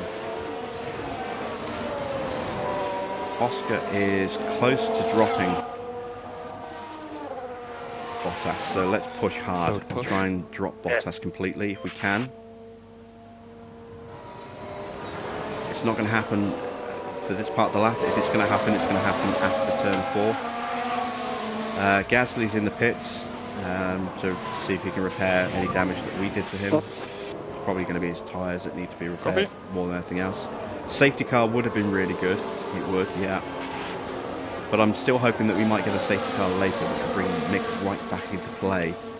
I'm just worried that we get him out ahead of the leaders who are coming around. I don't think we are going to. There's the time penalty. There's the tyre change, and then there's going to be another pause for the front wing to magically fix itself. Ta-da! Yeah, we're going to get lapped. May not necessarily be the worst thing. We can hang on to the back of them. We are going to have to watch mixed tyres. We can't push him the way we had initially planned. But Mick can now hang on to the back of these guys, hopefully. Always hard to judge distance when you're a lapped car because you have no timer. I'm going to put him onto, just while he's getting up to speed, I'm going to put him onto an aggressive use of a tyre. Copy. And just hope that we can stay within a second of that back Ferrari. I think we're going to have to make an extra stop for Mick towards the end, so that's not great. But like I said, if we can keep Mick with this lead bunch, they can pull him up back through the field, and every time they start to lap someone, he's there to try and capitalise and follow them through and make an overtake. So yeah, it's not fantastic, but it's not horrific. Alright, let's ease those tyres off. Piastri is out of battery, but he's on the back of Perez. Harvest. We are outside of range of Bottas just, but he has come with us for a lot of it. And he's back in range. Yeah, okay, so we've now got a 5-car train for 4th. Charge on, please. If I don't make much time, I could retire the car. Yeah, that is one option. But I want to try, we'll lose a lot of money with the sponsors if we do that. So I want to try and get Mick at least into the points. At least try and get him back up to 10th. Let's see. We are only 29 seconds. No, we are what? 30 seconds off of Russell. No, that's the last lap. Gap to leader. Okay. A bit tricky to work out. Mick's keeping pace with the front runners. The gap to Gasly is 15 seconds. It's coming down. And the gap from Gasly to Russell is 30 seconds. It's going to be a struggle, but we can get there. We can make it. Right, back to Oscar. Oscar is down to 6th. No, still in 6th. He wasn't down. He never got up. But we've got a yellow flag in sector 3. That's probably sector 1. There's That a sounds like someone's big gone old wide queue. Oh, there. Gasly's gone wide. Let's take a look at the replay. Now look at this. It's Pierre Gasly. Well, I don't know what they were thinking there. Okay, They're that could have been completely worse, off the but racing line. for Gasly, it could have been better for us. That's slowed Gasly down a little bit, who's next up, but it would have been nicer to have more of an impact on his time there. There's a big old queue. If we skip down here, there's a massive queue from Ricciardo backwards. We've got Ricciardo and Vettel and Stroll, Albon, and then Latifi. That's a big old train. If they stay bunched up like that, they're going to trip over each other a little bit. And when someone else is locked up, sector 1.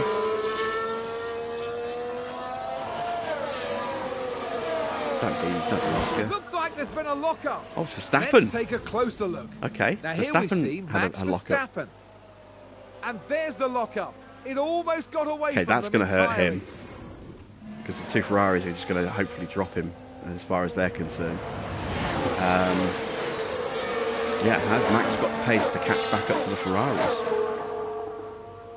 The leaders haven't pit yet as well. Once they pit, I'm going to put Mick onto a fast attack and just push like crazy.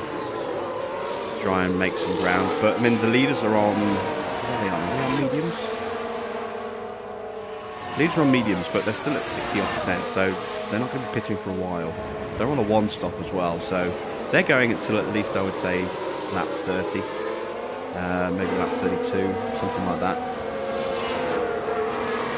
Maybe even later than that.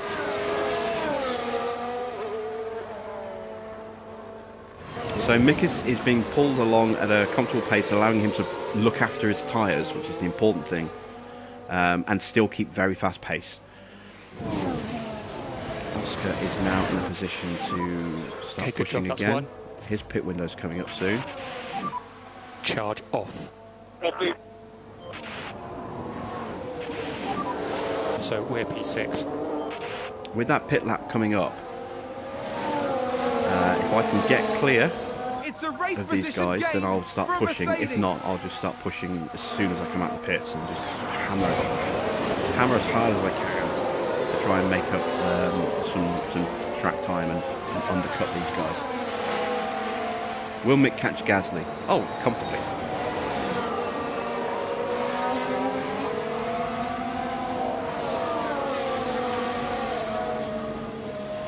I mean, if we take a look, the gap to Gasly is now only 8.5 seconds. It was 15 seconds a few laps ago. So, yeah, comfortably catch Gasly. And then from there, it's not too far up the road to the next big train that we were looking at a moment ago.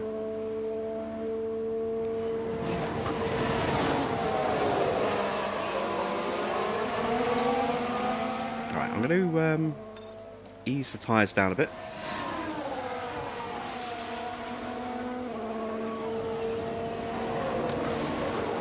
I'm going to ease them down a fair bit. We're just going to sit in this train for a little while. Gain a little bit of fuel maybe.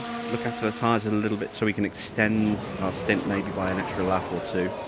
Give us a bit more leeway on the hards at the end.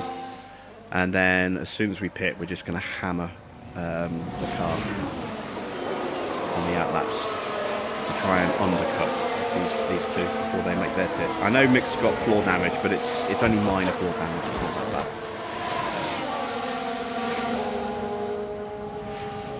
Verstappen is not catching Ferraris right now.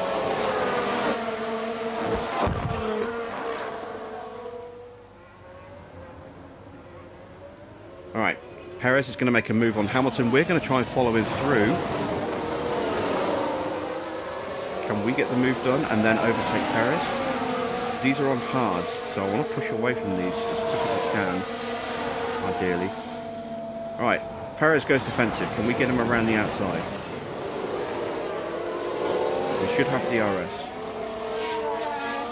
No, we don't. Apparently we were in the lead, so Perez has DRS. That's a bit frustrating. But I am going to pop the tyres now, and I'm going to go deploy, and I'm going to try and pull away try from to increase these the guys. pace a little bit. Copy. keep an eye on Mick. Running very nicely in the slipstream of the Ferrari. That was Gasly just in front of us that you just saw at the edge of the screen there. Gap to Gasly is now 5.5 seconds. So since we last looked, we've gained another 3 seconds. So yeah, we are going to easily catch and pass Gasly. Gasly's probably going to hang on to the back of us.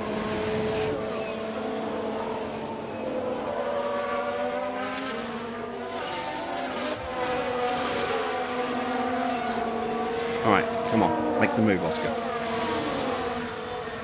This is the part where I need you to start pushing.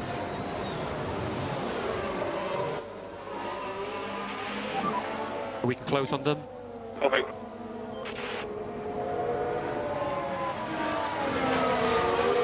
So we get the move done. Now we need to pull away and break that 1 second Okay, nice work. before we hit the next DRS zone. HAAS with an overtake.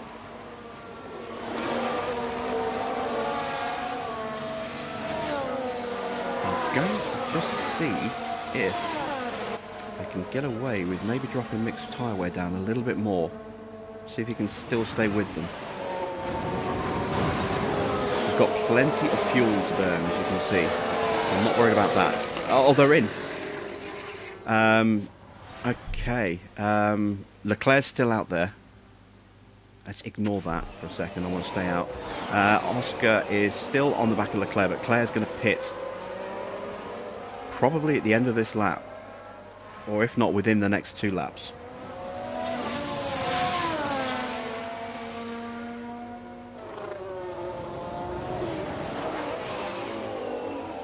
We're actually causing Leclerc some problems here by trying to overtake and then backing off. We're making Leclerc go defensive, even though we're not allowed to unlap ourselves.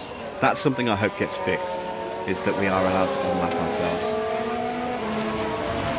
I can understand why they put it in the game, but it would be nice to have that option. We are already pulling away. We've got 1 more lap on these tyres before we need to pit, really. Mick is still hanging tough, so let's drop his pace a little bit more on those tyres. See if that's enough to still stay with Leclerc. So he's making those overtakes that he's not allowed to make, so he has to give the position straight back. Gasly's right in front of us now.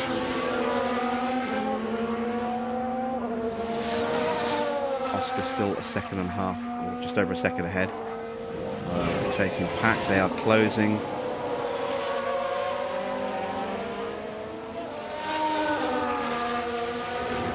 They're closing quite fast actually, because I'm charging up. Let's box Piastri. He's done the extra lap.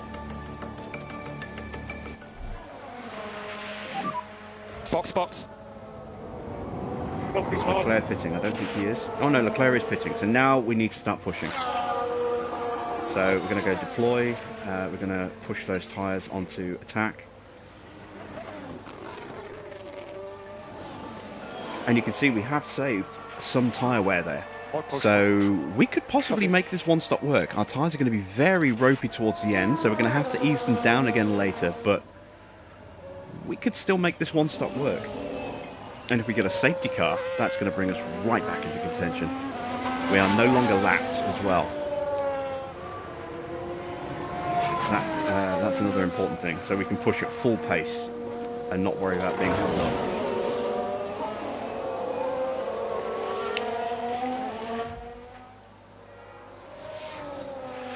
Alright, so Oscar Pitts comes out behind Sonoda. What's the gap?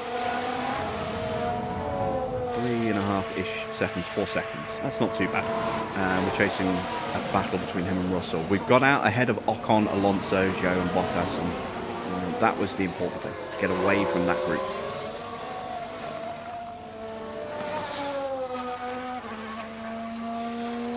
So, let's see. Let's do that. Mick Unleashed now does a new fastest lap. Charge He's off. all over the back of Gasly already. Let's see.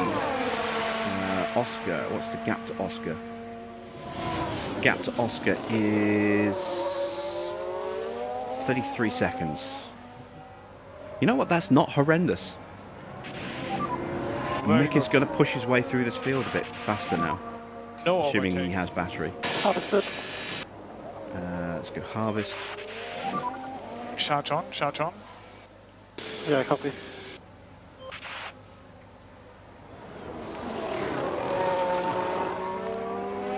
He's already broken the DRS to cancel.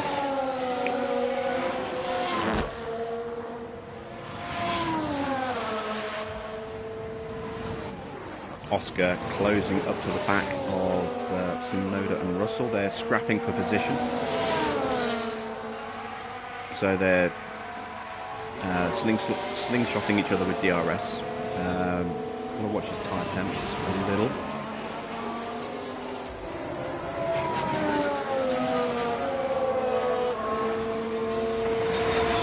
Norris 6 seconds up the road. Okay.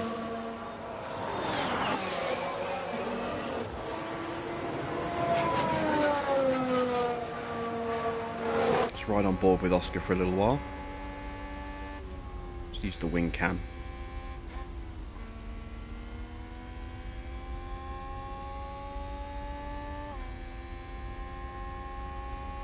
And we're going to deploy just to get him to catch up a little bit quicker, and then we'll charge in the train. Remember, we are trying to undercut. We're trying to undercut Hamilton, Perez. Yeah, trying to undercut those two. So we're going to be catching up to Verstappen, who is 11 seconds ahead of us, 10.5 seconds. We can catch him. We're in the fight for a podium again. And he's only 3 seconds behind the Ferraris. So if we can catch him, we might be able to catch the Ferraris. Like I said, a safety car brings the whole field together, and we're right back in the fight.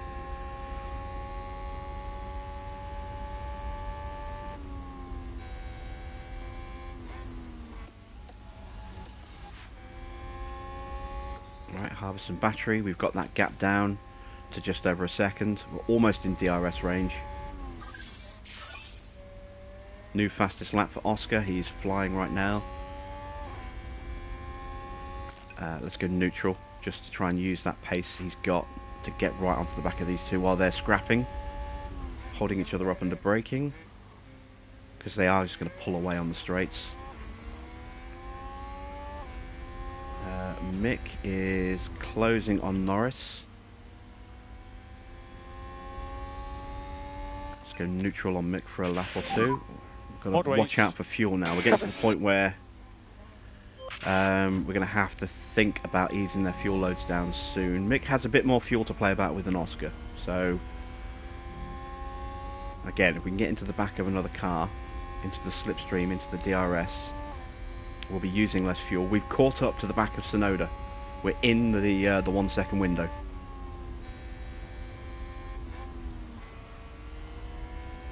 So now we can charge again. I'm also going to ease his tyres down a touch.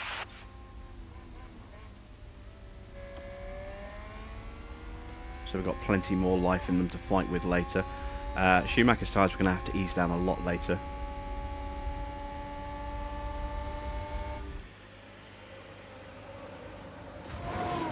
Let's see, gap's 4.5 seconds to Norris.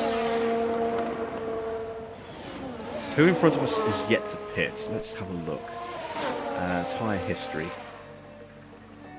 So Mick has obviously pitted. Albon, Stroll, Ricciardo, Vettel, Zhou have all yet to stop.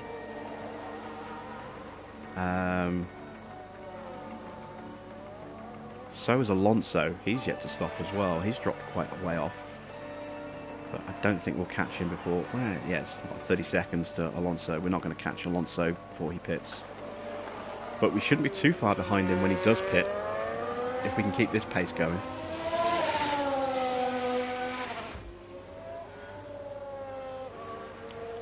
Snowder barely clinging on to DRS there.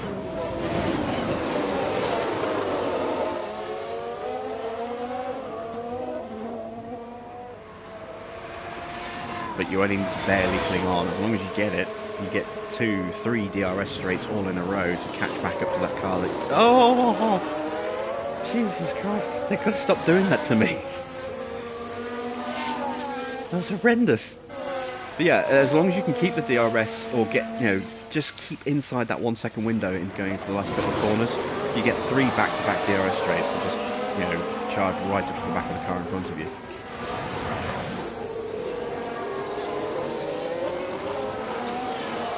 Oh.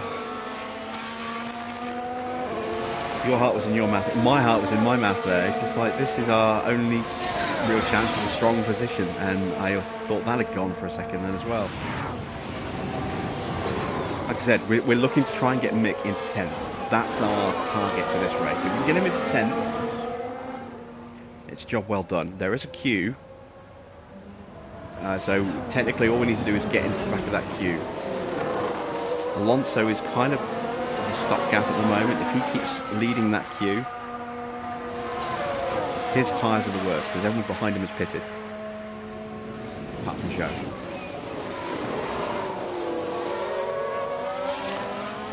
Right, we're fully charged with Oscar. So let's go neutral. Charge off. Yeah. Ease our way up to the back of them again, and then look to make a lunge at the start of the next lap.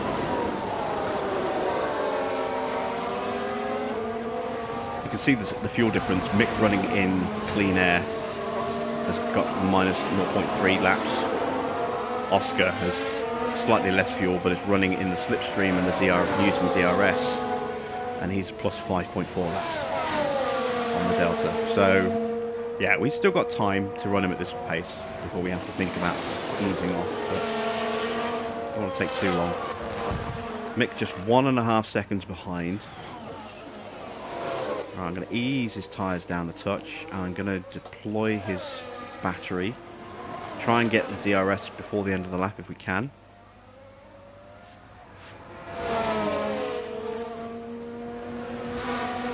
Piastri is ready to deploy. That's the move on Russell. Now if we can get the move done on Tsunoda into this corner. Good job. We've got half a lap to try and break the DRS train. And I think we're going to do it. You're currently P6. If Russell had got through, that would have made it a bit trickier, but we're already almost a second away. We are now a second away. A new race We've broken the train. for Good, HAAS. good. Right, back to Mick. Mick is past Norris. Good job. 4.5 seconds to go until we hit Albon. So we'll keep pushing HAAS with just an to try and overtake break there. the train to Norris. Don't want to bring him with us. New fastest lap for Oscar, who is flying right now. He's broken the train, so we're going to go back to neutral with him.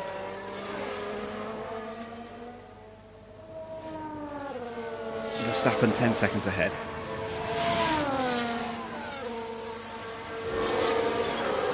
Mick has managed to break the train. Good. So let's go. How bad is that damage? Minor damage to cornering speed. That's it. Our car is really good at cornering, so the impact is less significant to us than it would be to a different team. But it's still an issue.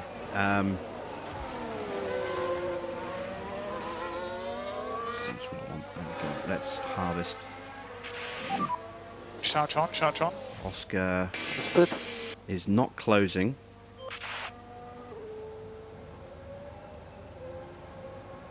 But we have had traffic to deal with.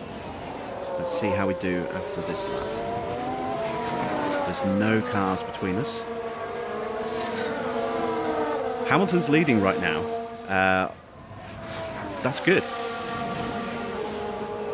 Hamilton's one of the cars we're chasing. We are easily going to overcut them. or undercut them. We are, what, 20 seconds behind them? We're 20 seconds behind them, and it's estimated loss of 28 seconds on the pits. I don't think it's quite that long, but it's a bit. So if we say 25 seconds, that means we're going to come out, when they come out, they're going to come out 5 seconds or so behind us. That's good. So the longer they can hold up the Ferraris and Verstappen, the better for us before they make their pit stop, which I think at their tyres is probably going to be in about 5 laps.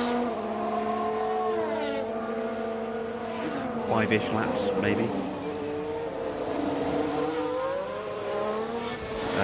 Mick is not catching that much at the moment. I would like to push his tyres a bit more, but can't really justify it. Let's go neutral. Motor race.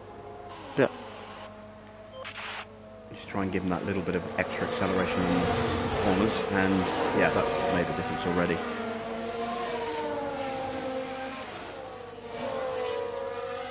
Carry more speed into and out of the corners. Albon and Stroll are scrapping. Ricciardo's just in front of them as well, and Vettel's there as well. So we've caught up to that train. We should be able to do a little bit of fuel regen, and almost on the train already. There's Perez pitting. Hamilton's been overtaken, so yeah, that plan's gone out the window already. But Perez will come out behind us.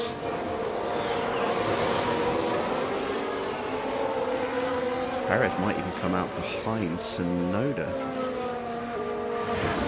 He is. Just about, right in front of Tsunoda. I'm going to have a look at this. They're going to be scrapping side by side. Tsunoda's having a go. Russell's there as well. That's going to really potentially screw up Perez.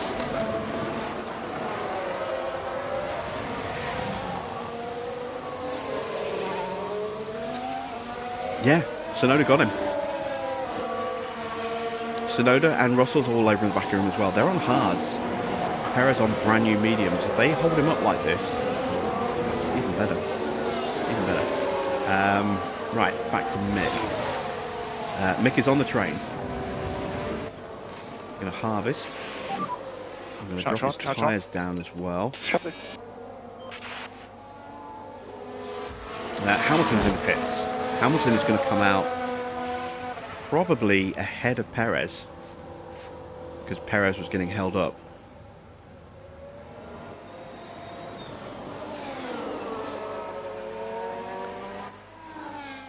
Oh, I don't know. Oh, Tsunoda's pitted, but Hamilton's got out in front of Perez. Damn it, Tsunoda pitted.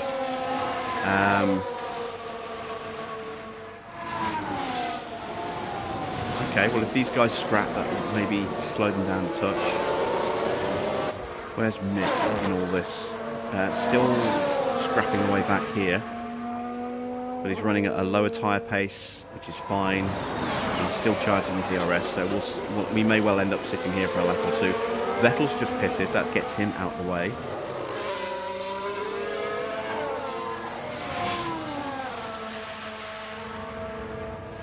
And here's the problem of cars that are slow hanging onto the back of a faster car.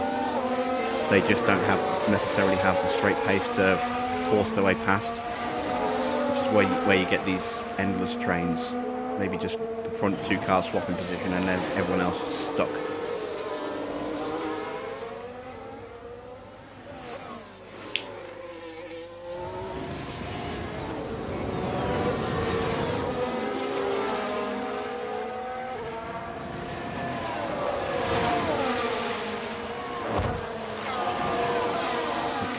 Too long here. Let's go into deploy. Charge on. We've almost got Albon here. Oh! That was Norris. No, that was Ricciardo, sorry. Ricciardo just went off. Look at that! They've run wide! Let's have a look. Daniel Ricciardo involved here. Oh dear, that's far I just wider saw than that as they we were wanted. switching cameras. Alright, it's one less car for us to worry about. Now we've got inside the Williams, we should have the DRS, we should be able to get past Stroll. That Stroll blocks us to go defensively. He's going to lose his place to the Williams. We're going to get stuck at the back of all of them. We are P15 at the moment. Ah, damn it. That was almost our opportunity to just get past all the cars in front and just start blitzing our way again. But alas, was not to be. Let's harvest. More charge, more charge. Copy. If we'd had more tyre pace, we could probably have made that work, but never mind. Oscar is still 10 seconds behind, but we're over 7 seconds clear of Hamilton and Perez, which is good. Let's take a look at tyres. Oscar's tyres are looking pretty healthy right now. Mixed tyres are above the degradation line, which means they're going to be around 30% at the end of the race. Alright, Albon is trying to force his way through. Can we get through as well? Please say yes. Yes, okay, let's go deploy. Let's turn mixed tyres up and let's just push like hell while we have this opportunity and try and break away from these guys. Is that a new race position for HAAS? Don't get taken up the inside. Okay, better exit, better exit. Another bite at the cherry. Get the move done, Mick. Come on, there we go. Right, we've got 9 seconds to catch up to Tsunoda. P13. Is anyone in front still to pit? Alonso hasn't pitted. Joe hasn't pitted. Let me just pause for a second because it keeps... Ah! There we go. It keeps moving this thing. So here's us. Yuki has just pitted. He's going to be tricky. But Joe and Alonso are yet to pit. They're going to be pitting any lap. Although the longer they go, the bigger the chance is that they switch onto softs at the end. Would a safety car help now? Absolutely it would. Because it would bring the whole field back together. I could throw Mick in for a fresh set of softs, or even a fresh set of mediums, and just push. I could do the same with Oscar, and the leaders would not come in. I would come in with fresh tyres. I might have to overtake these guys again, but I'd have the pace to do it, and I would be close to these guys. Wouldn't have to hunt them down, and with the better tyres I'd be able to overtake them. So I'd be on for a win, and I'd definitely be on for a good points finish with Mick.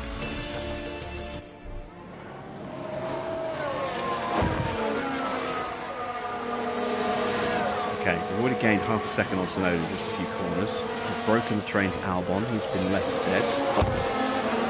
Yeah, a safety car right now would be magical.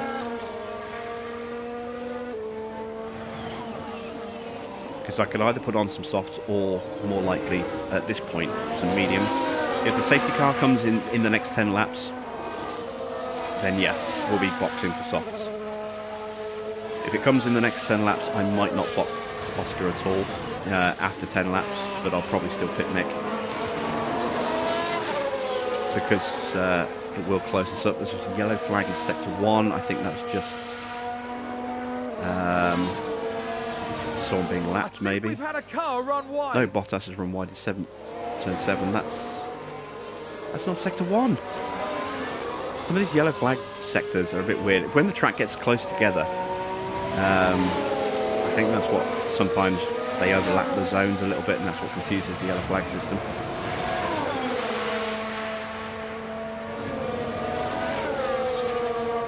Mix up to 13th right now. And as I say, Alonso and Joe both need to pit, and we are 24, 25 seconds behind them. We're going to come out right behind them, or right with them. And if we keep closing like this, they'll come out behind us. They'll have better tyres and they may be able to get past us, but we'll be in the points, we'll be in 10th. And then we can try and defend track position. Oscar is still not closing, so I'm going to start to increase Oscar's pace a little bit. Push as much as you can. Copy. No overtake. Copy. Okay, let's charge Mick up. Or charge. Copy. You can see the difference in pace. Look how far Albon is behind already.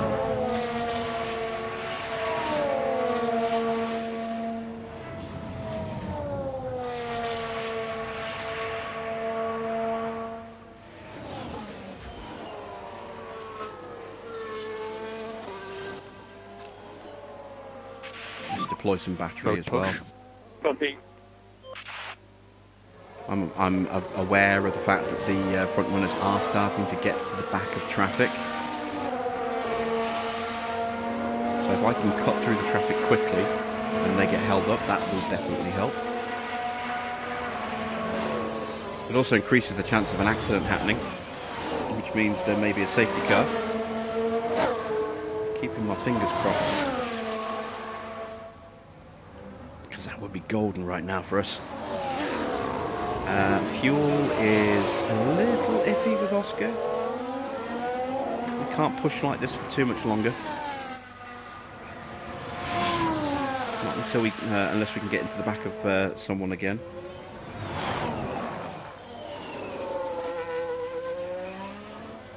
That gap is now coming down.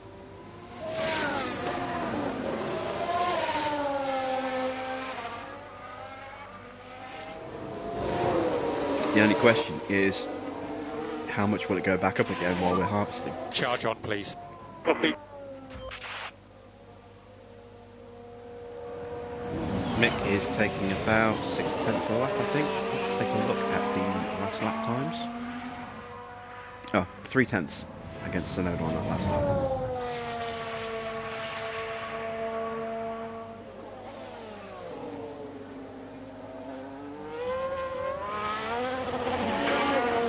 Oscar was closing at 3/10 a lap, but with more push pace because he had the RS to use.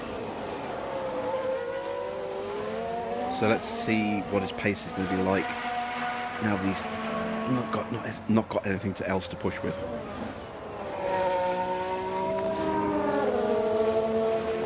I mean, if things finish as they are and we stay fourth, I'm going to be happy with that anyway, because we started at the back of the grid. But, you know, we get greedy. We try and go for the win where we can, even if it's not necessarily on. So last lap we did 3/10. Yeah. We gained 3/10. We gained 2/10 on Yuki.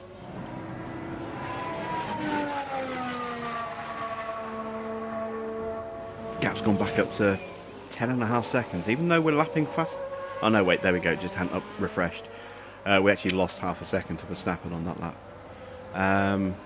But we are still gaining to Yuki.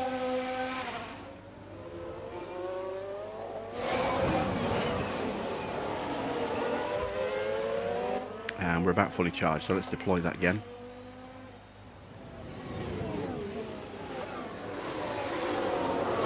I'm going to deploy Oscar again. Oh, excuse me. I am conscious of the fact as well that those faster cars are coming to get us. Oh, here we go. Russell, Alonso and Joe are pitting. Mode push. Copy. They are coming out the pits. Russell's out, Alonso's out, Joe is almost out. We're only going to be a few seconds behind them. We're chasing down Sonoda. We started pushing at just the right time, because hopefully now that they're in a fight with each other, we can catch on to the back of them quite quickly, and then we can start charging everything up again. And then it'll be a 4-5 car fight for 9th place. Everyone's just slightly out of DRS range of each other right now. Okay, Russell might actually break away from Alonso here. Sonoda's right on the cusp of getting Alonso's DRS. Joe's dropped a little bit. We're closing. Can we close before everyone starts to pull away? We're going to be on faster tyres. What did they put on? Did they put on softs? Russell, Alonso and Joe all put on softs. Okay. That's going to make things a little tricky. But we're right there. We're right there with Joe. He doesn't have DRS yet. He should catch up to Tsunoda pretty quickly. Right, let's harvest. Charge on, charge on. Just gotta hope we don't get dropped in the final sector. Yeah, we're going to need to go neutral just to make sure Roadways. we can get a little bit closer. Okay, that's okay. So let's go harvest. Charge on, charge on. I'm going to drop his tyre pace down slightly. We've got to try and protect those tyres where we can. Oh, we've got a back marker in the way. Get out of the way. All that ground we gained, we've just lost. Joe's now on the back of Tsunoda. We've got to push again. We're 2 seconds away again. God damn it. Oscar is out of battery. Let's charge him up. The gap is 11.2 seconds. Oh, that's not good. Charge on. Copy. Okay, I don't think... Verstappen's caught up to the back of Sainz, that's why. So I think we're fighting for fourth now. I think we're just going to defend fourth place. Let's ease the car down a little bit. And let's just settle for fourth. Unless a safety car comes, in which case we'll take a gamble, maybe. No overtake. We're out of battery. Harvest again. Charge on, charge on. Copy. I have got just the tiniest little bit of leeway on Schumacher's tyres, but not for very long if I start pushing. I'm just going to have to hope I can keep pace like this and then catch up to the back of them gradually. Let's go neutral on ERS. Use what we do get under braking to try and keep pace. We are gaining on Tsunoda. Russell's gone. Alonso's been dropped by Joe. Can Joe catch up? Does he have the pace?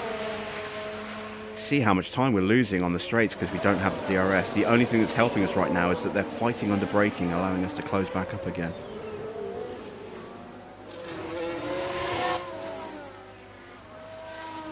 I don't have enough to deploy really. Ugh. Nick.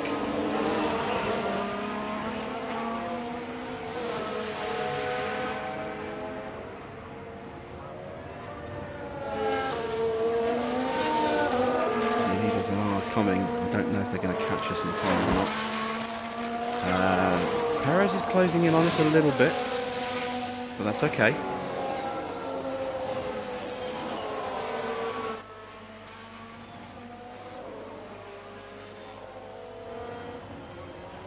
Are we in range? 1.4 seconds off, 1.2.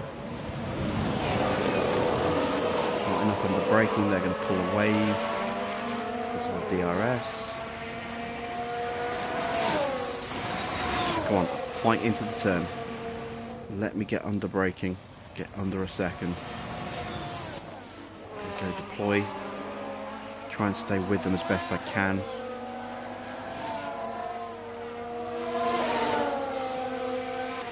Got practically no battery left. Ah, that Williams really screwed us up. Gotta go charge No again. gas. Yeah, copy.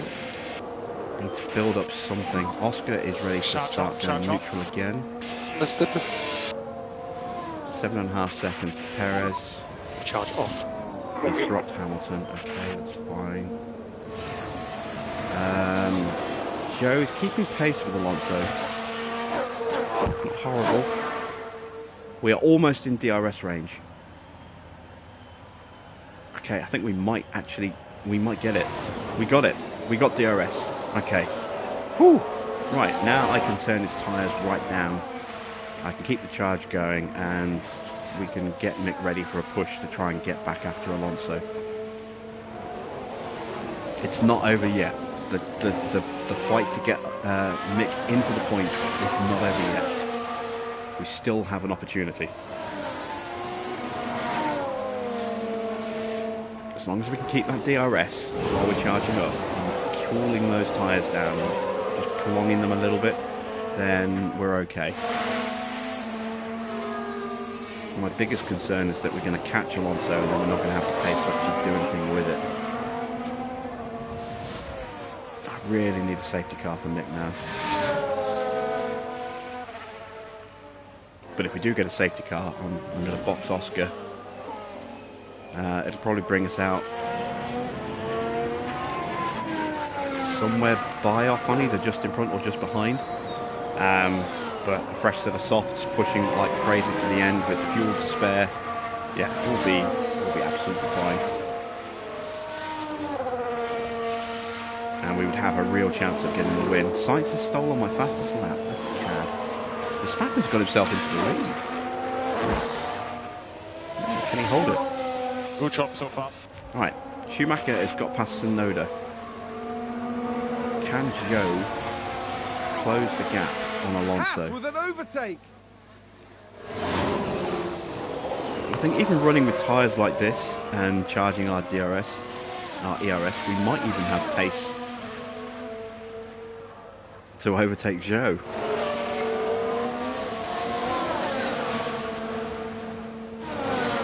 And we will certainly overtake him with DRS. It's just a question of whether we'll have the pace to hold him off while we're running like this. We've got to go another lap or two before we can start pushing again. I don't want to hold Joe up.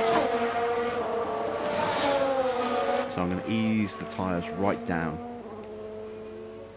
I don't want to slow him down, because that slows down, it puts Alonso further away from us, which is not what we need. I've actually got the move done. It's not what I wanted. Alright, but we're fully charged, so let's just go for it. Keep this approach. Good job so We're far. pretty much fully charged. Let's just go for it and try and catch Alonso. Even if we bring these guys with us. Copy. At least it means that we've got... Oh, he's locked up again. Mick. We can take a look now. Right, Mick, watch Mick, this. Mick, There's Mick. Schumacher. Keep focus. I'm trying so hard to find a reason to keep you long term, and you're not making it easy for me. They've locked up and gone straight on. All that hard work to get onto the back of Joe, we've lost, and because we ran wide like that, we held up Joe, and he lost a second to Alonso, and now we're that little bit closer to being lapped. If we are lapped, what's the pace of the leaders right now compared to Alonso? Alonso's doing 108s, the leaders are doing 107s. We're only about 6 tenths of a lap faster.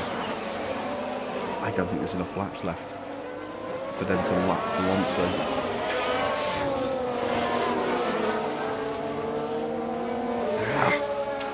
So frustrated right now. Worked so hard to get him into a position where he can actually get a point out of this race and protect our sponsorship bonus, and he's just stuffed it again. It's 2 bag lockups in this race.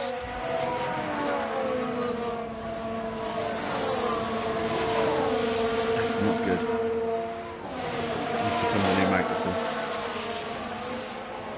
To be fair, he has been pushing very hard for a very long time, but No yeah, overtake. it's not ideal, is it? Charge on, charge on. Right, last lap. Alonso did a 108.3 last lap. Verstappen did a 106.7. Okay, at that pace, Alonso's going to get lapped. There's what? 11 laps after this one. The gap is...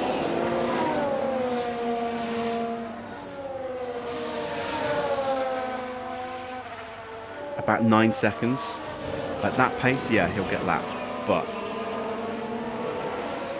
oh, yeah, it's not great. You know what, I'm just going to protect Mick's chances of actually making the finish with anything left to fight with. So I'm going to deliberately go really slow right now. Protect those tyres. We're going to get lapped anyway. So we may as well increase the speed of that happening and then just get pulled along by the faster cars and hope that we can immediately follow them through when they start lapping. So we'll need to be right on the gearbox of Sainz when he goes to lap someone. So when that car moves out of the way to let Sainz through, we follow straight through and gain the position that way. That's our best bet right now. Oscar is coming up to lap Ricardo. No, Norris. Oscar's about to lap Norris. And that gap is back up to 10 seconds over Perez. So, yeah, since settling for 4th, we're absolutely fine. I am going to ease the tyres down. I'm going to protect the engine. Okay, so Mick... Oh, it's just making a mess of getting lapped there. Jesus Christ, what is going on today? And now we're in danger of getting left behind because it was such a messy... I've got to push like hell just to make sure I can get back into that 1 second window. Oh, what a disaster this race has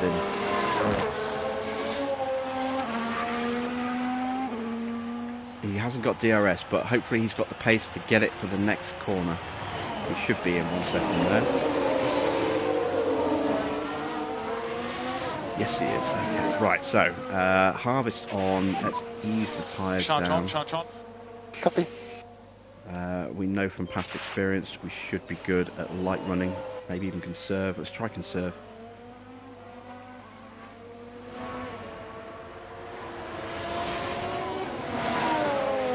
Want to really protect those tyres for the last few laps. We've got to do one less lap with these tyres than before. You can see we are getting really close to running out of tyres.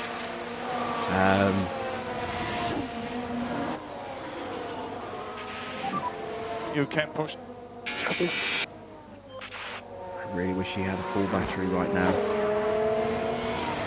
Wouldn't have to try and micromanage his pace quite so much. I think we're okay. See, even at this stage, Mick here has got more pace than he needs. Well, say more pace than he needs. He's got more pace than the Ferrari's running at right now.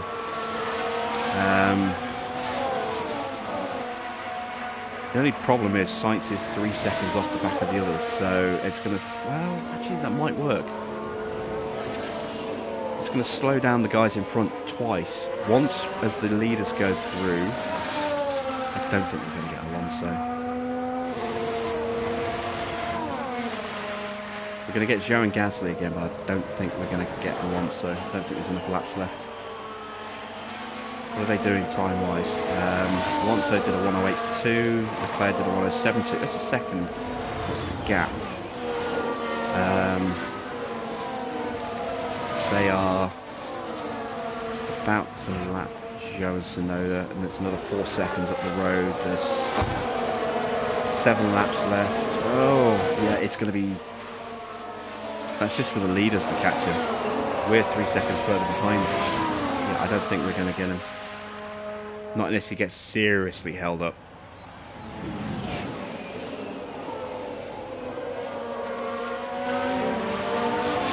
So I think 13th is the best we're going to get with him. Oscar is running nicely in 4th place. That's a really strong result considering... Oh, he's locked up again! Oh, he's hit the Ferrari. Safety car! Here's the replay. Okay, now just we're focus on lapped. the HAAS. Oh no, that's actually bad. It's bad for Mick. And there's the collision. It's caused absolute carnage. Because the guys that we were hoping to catch are now going to end up The team are on the lead devastated. lap. We're not going to be able to catch them at all. God damn it, Mick. two a front collision. wings. Safety car. Ignore for now. Mick, I don't know what to make of you. I really don't. I'm going to pit Oscar for a brand new set of softs.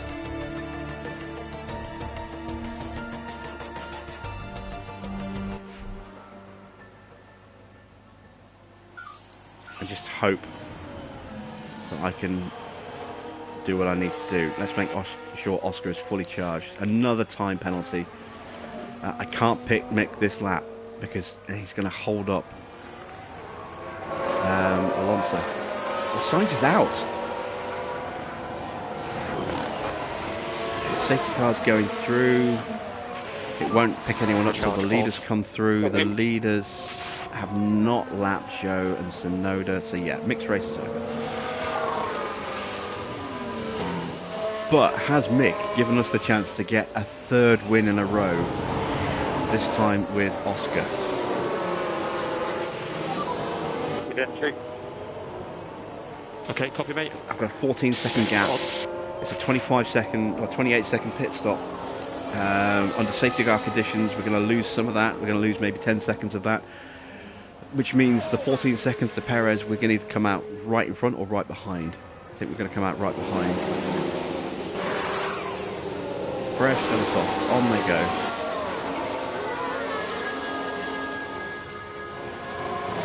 Coming out behind Perez. Can we get in front of Hamilton? Yes. Okay, that's one less car we have to worry about overtaking. I'm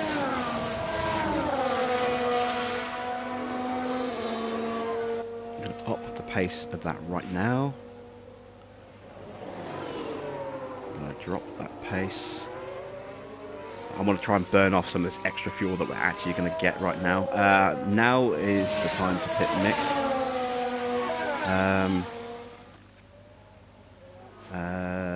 Wrong button, there we go.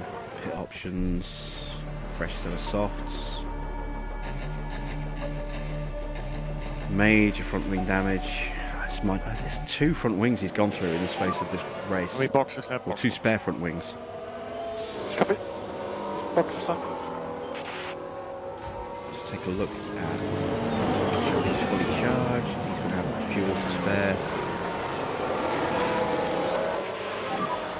Copy, pit entry. Copy.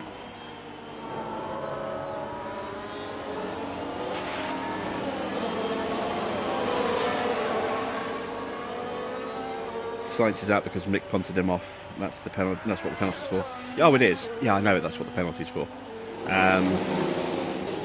But it's just annoying. I mean, the safety car was like, yes, we've got a safety car, and then I realised Mick is lapped. The guys that we're trying to chase are not lapped. They're immediately going to be allowed to rejoin the back of the 5 queue. laps remaining. But it's going to give Oscar the chance of a win.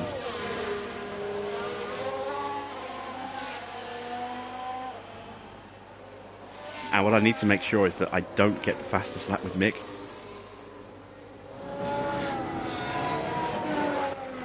Because that would just take a point away from Oscar. Race. Copy.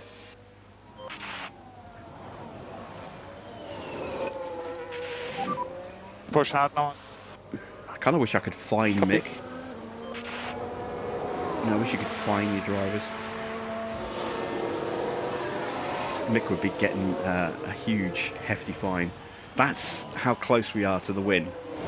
That's the gap. There's the leaders.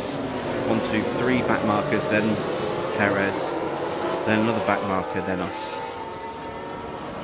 I'm not worried about Hamilton behind. We're going to have brand new tyres, plenty of battery, plenty of fuel.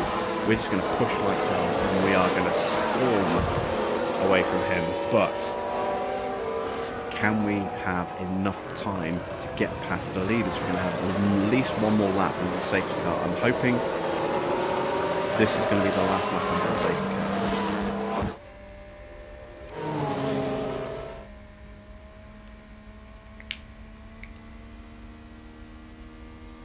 Which would leave me with 3 laps. 4 laps remaining. 3 push laps to go. Back markers are going to pile out the way. This is achievable. We did this in Canada.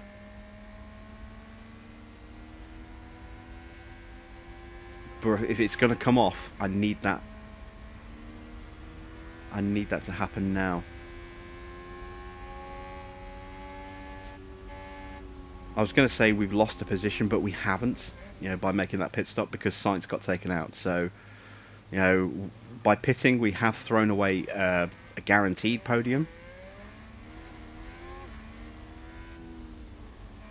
But I don't think on the tyres we had, we would have been able to get the win. On these brand new tyres, we've definitely got a strong chance of getting the win. But we haven't technically lost a position. So we've got to go for it. We've got to go for it. Like I said, the back markers will immediately get themselves out the way. They might make it awkward in the way they get out the way, but they will get out the way. I just need that safety car to come in. There we go. Thank you, safety car. This lap. Safety car in this lap. Copy. No DRS. That's going to help us. It's going to be pure pace, and we're going to have the most of it.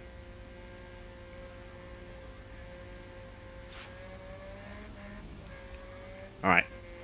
Do we want to race on board, or do we want to race broadcast camera to see this?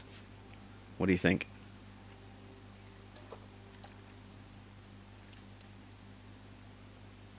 Do we go that or that?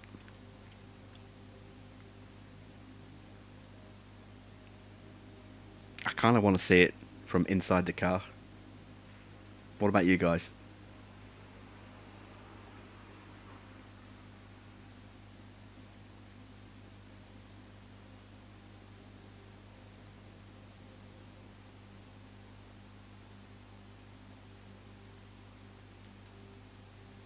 On board, yeah. Okay, let's do it.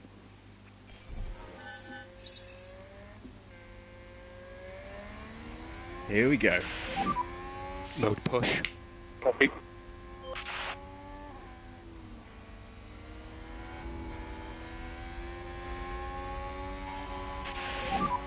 Three laps remaining. Okay, a little janky getting out the way there, but they got out the way.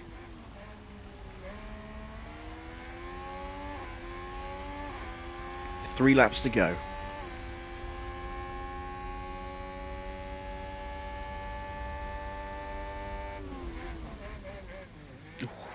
Oh, stop doing that. Give me a heart attack every time. Alright, that's the McLaren out the way.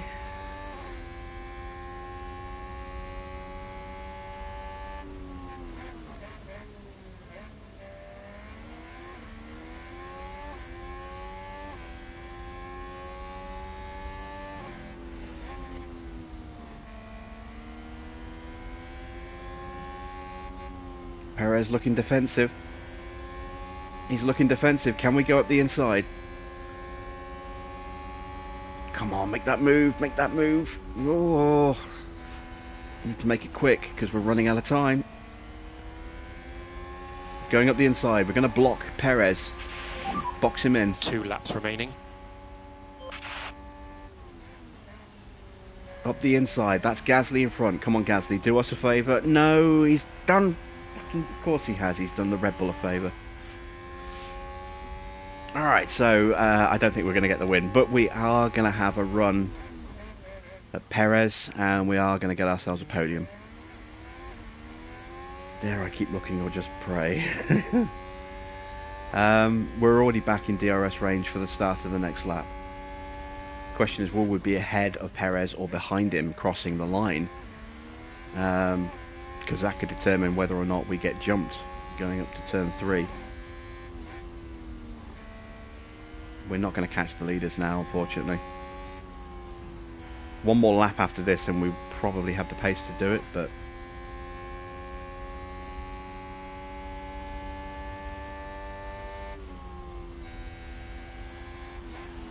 Right, here we go. We're going to get DRS into... Oh, we're out of battery. Right, we've got to go neutral. We're going to get the DRS. Perez doesn't have it. DRS enabled. He's going to go defensive. Can we make the move around the outside? Is Perez going to block it? Is that a new race position for HAAS? He's not. He is going to have DRS on us, though, I think. Oh, man, this is tight. Oh, Perez gets the DRS. I don't think we're going to have enough battery left to fight. Very good. Mick's overtaken Vettel. He's now just a minute and 5 seconds Haas with behind an Gasly. overtake there. We're not even going to get the podium. Oh, this has gone horrible. Oh, my tyres! No! I was wondering why we weren't let's close the catching. I gap. forgot to change the tyres. Oh, no. Oh, this whole race has been a disaster. It's what could have been. Look at that. Look how much faster we were at the corner once we changed the tyre. Oh, god damn it. God damn it. Checkered flag.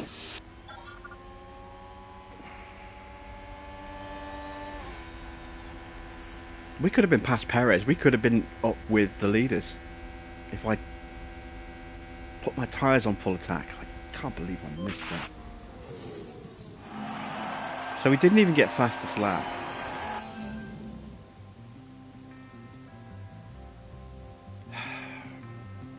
Sainz got the fastest lap, but he crashed. Well, I say he crashed. He was crashed into, so nobody gets the fastest lap point. Oh, what a cacophony of errors all across the board in that race.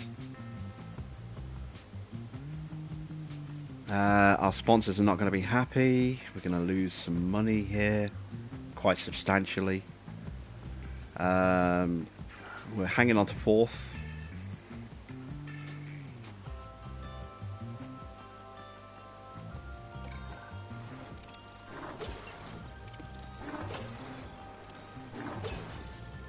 No points for any of our drivers in terms of development. Oof, here we go. So, we pay out a bonus to Oscar for getting in the top 6. Mick doesn't get a bonus, and even if he did, I would be demanding it back straight away. We didn't actually lose that much on sponsors. I thought we were going to lose more. We didn't get the fastest lap, but that was only an incentive, not a guarantee. We reached Q3 with both cars. No, it was only with one car that I guaranteed, but we did it with both anyway. Performance guarantees, we did not get the finish position. That's what's cost us. I said we were going to get both cars into the top 10. We only got one. We reached Q2 with both cars. We qualified one car where we needed to. The biggest issue I have now is how are we doing on the streaks? Have we broken one of those streaks? I won't know till the next race. Oh, hello. This is new. We've got more... Oh, sorry for the noise there. We've got more regulation changes coming up as well, by the look of it. Our annual Aramco F1 in Schools World Finals is starting with the aim to spread awareness about careers in science and engineering to the magnetic appeal of Formula 1. We would like to invite your staff to attend the finals of the event this year. Our program has seen many success stories where students have followed this competition into real F1 engineering careers, and having your talented staff there to inspire more students would be fantastic. We've already corresponded with your board of directors and they are in full support of your team's participation. They'd be willing to provide a complimentary bonus payment to make up for the disruption to your staff. What is the thing? So we can gain 100 grand, which isn't really that much, and we lose staff experience gain for a whole week. We are a bit low on cash. I'm going to have a think about that, especially because I've got to make 2 new front wings as well.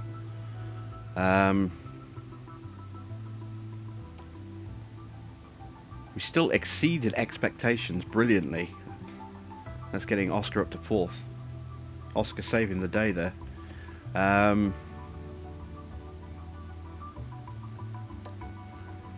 New regulation changes. As you know, we changed regulations that define F1 rules between seasons to make the sport fairer for competitors and more engaging fans.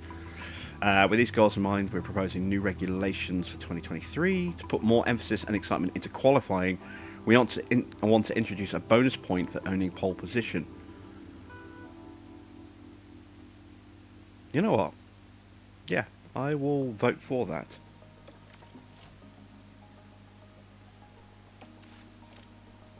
We're not going to get it. Well, as things are going at the moment, we're not on for pole position unless we capitalise on weather or something. But by the end of the season, we might have a car, or going into the beginning of next season, we might have a car that's competitive enough to get pole position. Maybe not all the time, but maybe some of the time. Yeah, we'll vote for that. It'll make it more exciting for us as well, knowing that we could get a point out of it. I'm not going to answer that email yet. I want to see how much it's going to cost me to replace all of our backup spare front wings. Next great race is in 11 days. So if I make 2 more of those, I can get 2 in 6 days. The cost is only 200 grand. It's not that bad. Could have been worse. So we've got 2 replacement front wings on the way. I'm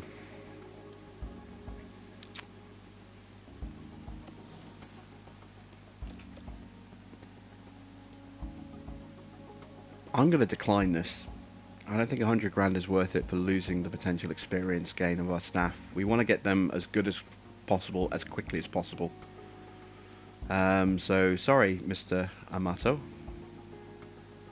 but we are not attending. I know it's for the children, but yeah, this is a business. And results matter. Right, let's take a look at the board. They said we exceeded their expectations. They were delighted with Spielburg. I wasn't. I was furious with the way Spielburg came out. I was happy that we got good points after starting at the back of the grid, but yeah, I'm happy, not delighted. But the board are delighted. That's all that matters.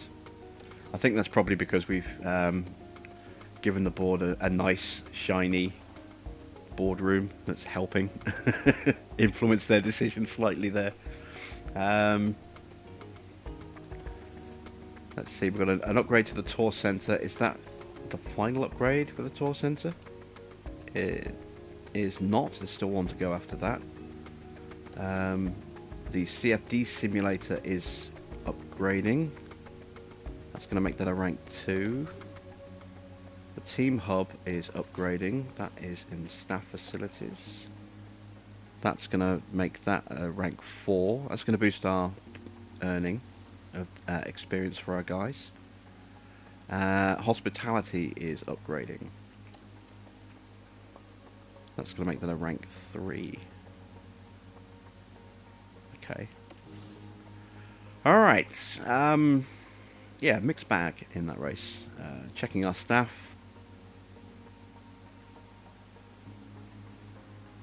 No deployment point or development points for them. Pit crew.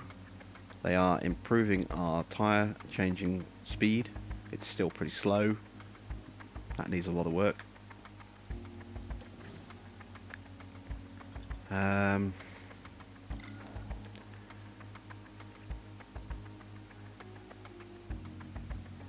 The likelihood to prevent incidents, 75.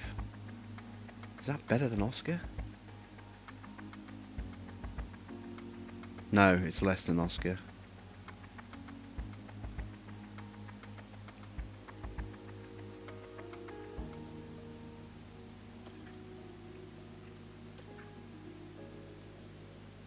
It's better than Logan.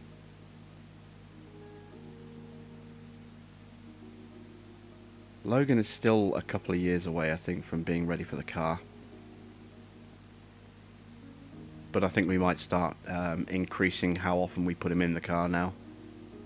Get him trained up as quick as we can. I think it's time we think about maybe replacing Mick for next season, for the next 2 seasons. So let's have a look at some drivers. Who do I put in there? I'm not bringing Magnuson back.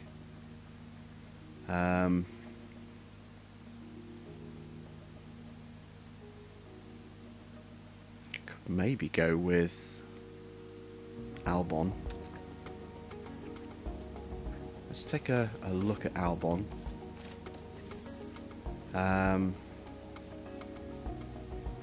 Let's take a look at Giovinazzi as well.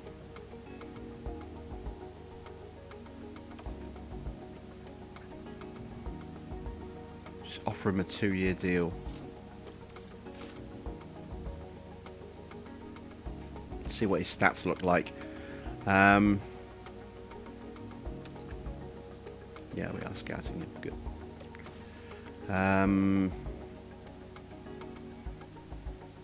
Yeah. Okay. Another mixed bag today. It was a race that we had some real strong potential in, despite starting at the back, but combination of driver error and my strategy error just didn't do us any favours. Oh, we've got chassis damage as well that we need to work on. Manufacturing parts. Okay. Didn't I get underfloor damage as well? Yes, I did. Okay, I need a new floor. It's going to take 5 days. Let's do that. I can't manufacture another slot because I don't have one available. New wing will be done in 2 days.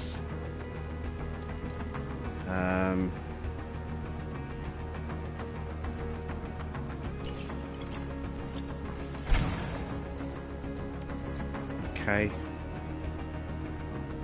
Front wing manufacture. Let's get a car setup. Chassis. How long will it take to manufacture? 9 days. What am I working on right now?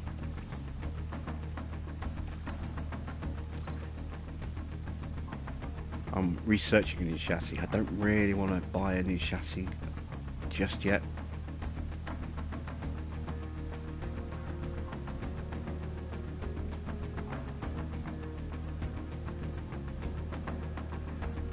How expensive is a new chassis going to be?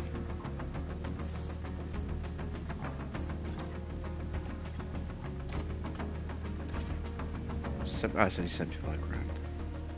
Alright, let's do it. We're not going to rush it. New chassis on the way. Okay, there we go. Hopefully we'll have a better run in France. This time I just started manufacturing the right chassis there.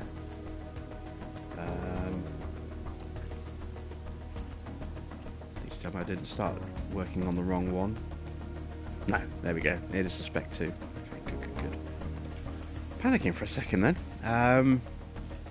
Let's continue. Oh, we got results from the vote. We've also got the floor finished, and our hospitality is done. Okay,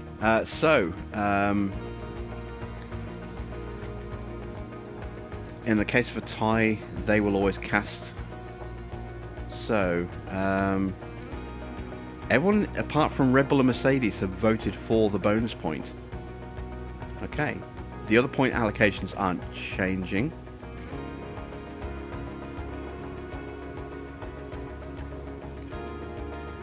Oh, hang on a minute. Changes past the scoring. Oh, fastest lap for bonus point. Yes. What?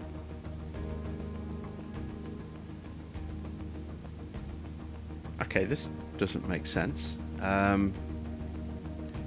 We were voting on introducing a bonus point for pole position.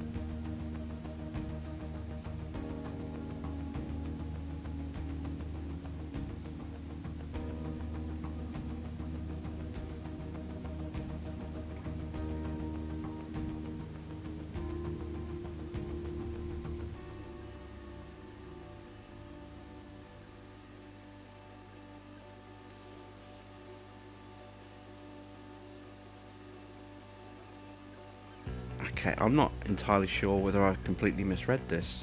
And it wasn't just that we would...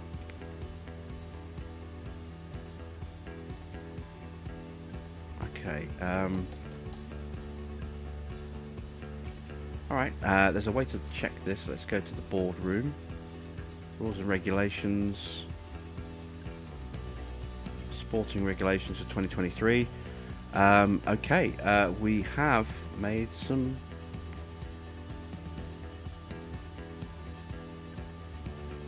We've gone to... Oh god, we've gone to mid-90s point scoring.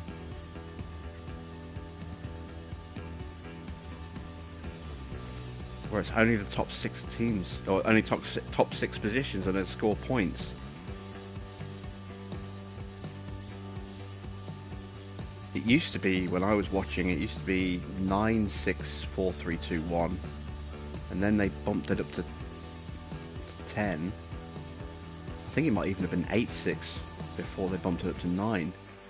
But it used to be just the top 6 positions. Then they expanded it to the top 10, or was it top 8, I think? And then they eventually expanded it to the top 10. And that's at a point when the grid was bigger as well.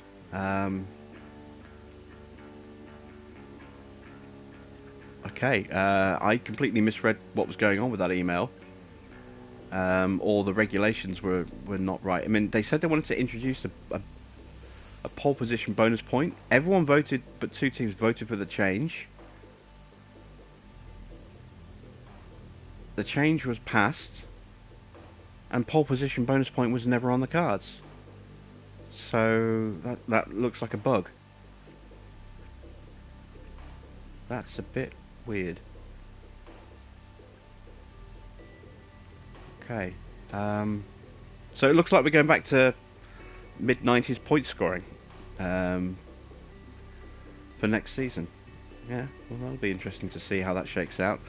New floor is ready. Race preview for that. Onto the race weekends. It's race week. We're time to do our performance targets, and that's where we're going to leave off this stream. So when we come back, which will be Monday night, I'm going to take the weekend off. When we come back Monday night, we will be streaming the French Grand Prix with this HAAS team. Hopefully we'll get some really good points. I think our car's going to be well suited to this circuit as well. We haven't got to worry about component penalties for a while, which is good, if at all now for the rest of the season, unless we wreck another gearbox. Mick, I'm looking at you. So until then, thanks for watching. I am Jim Bob, and I'll be back with some more F1 racing with HAAS in France on Monday. Bye for now.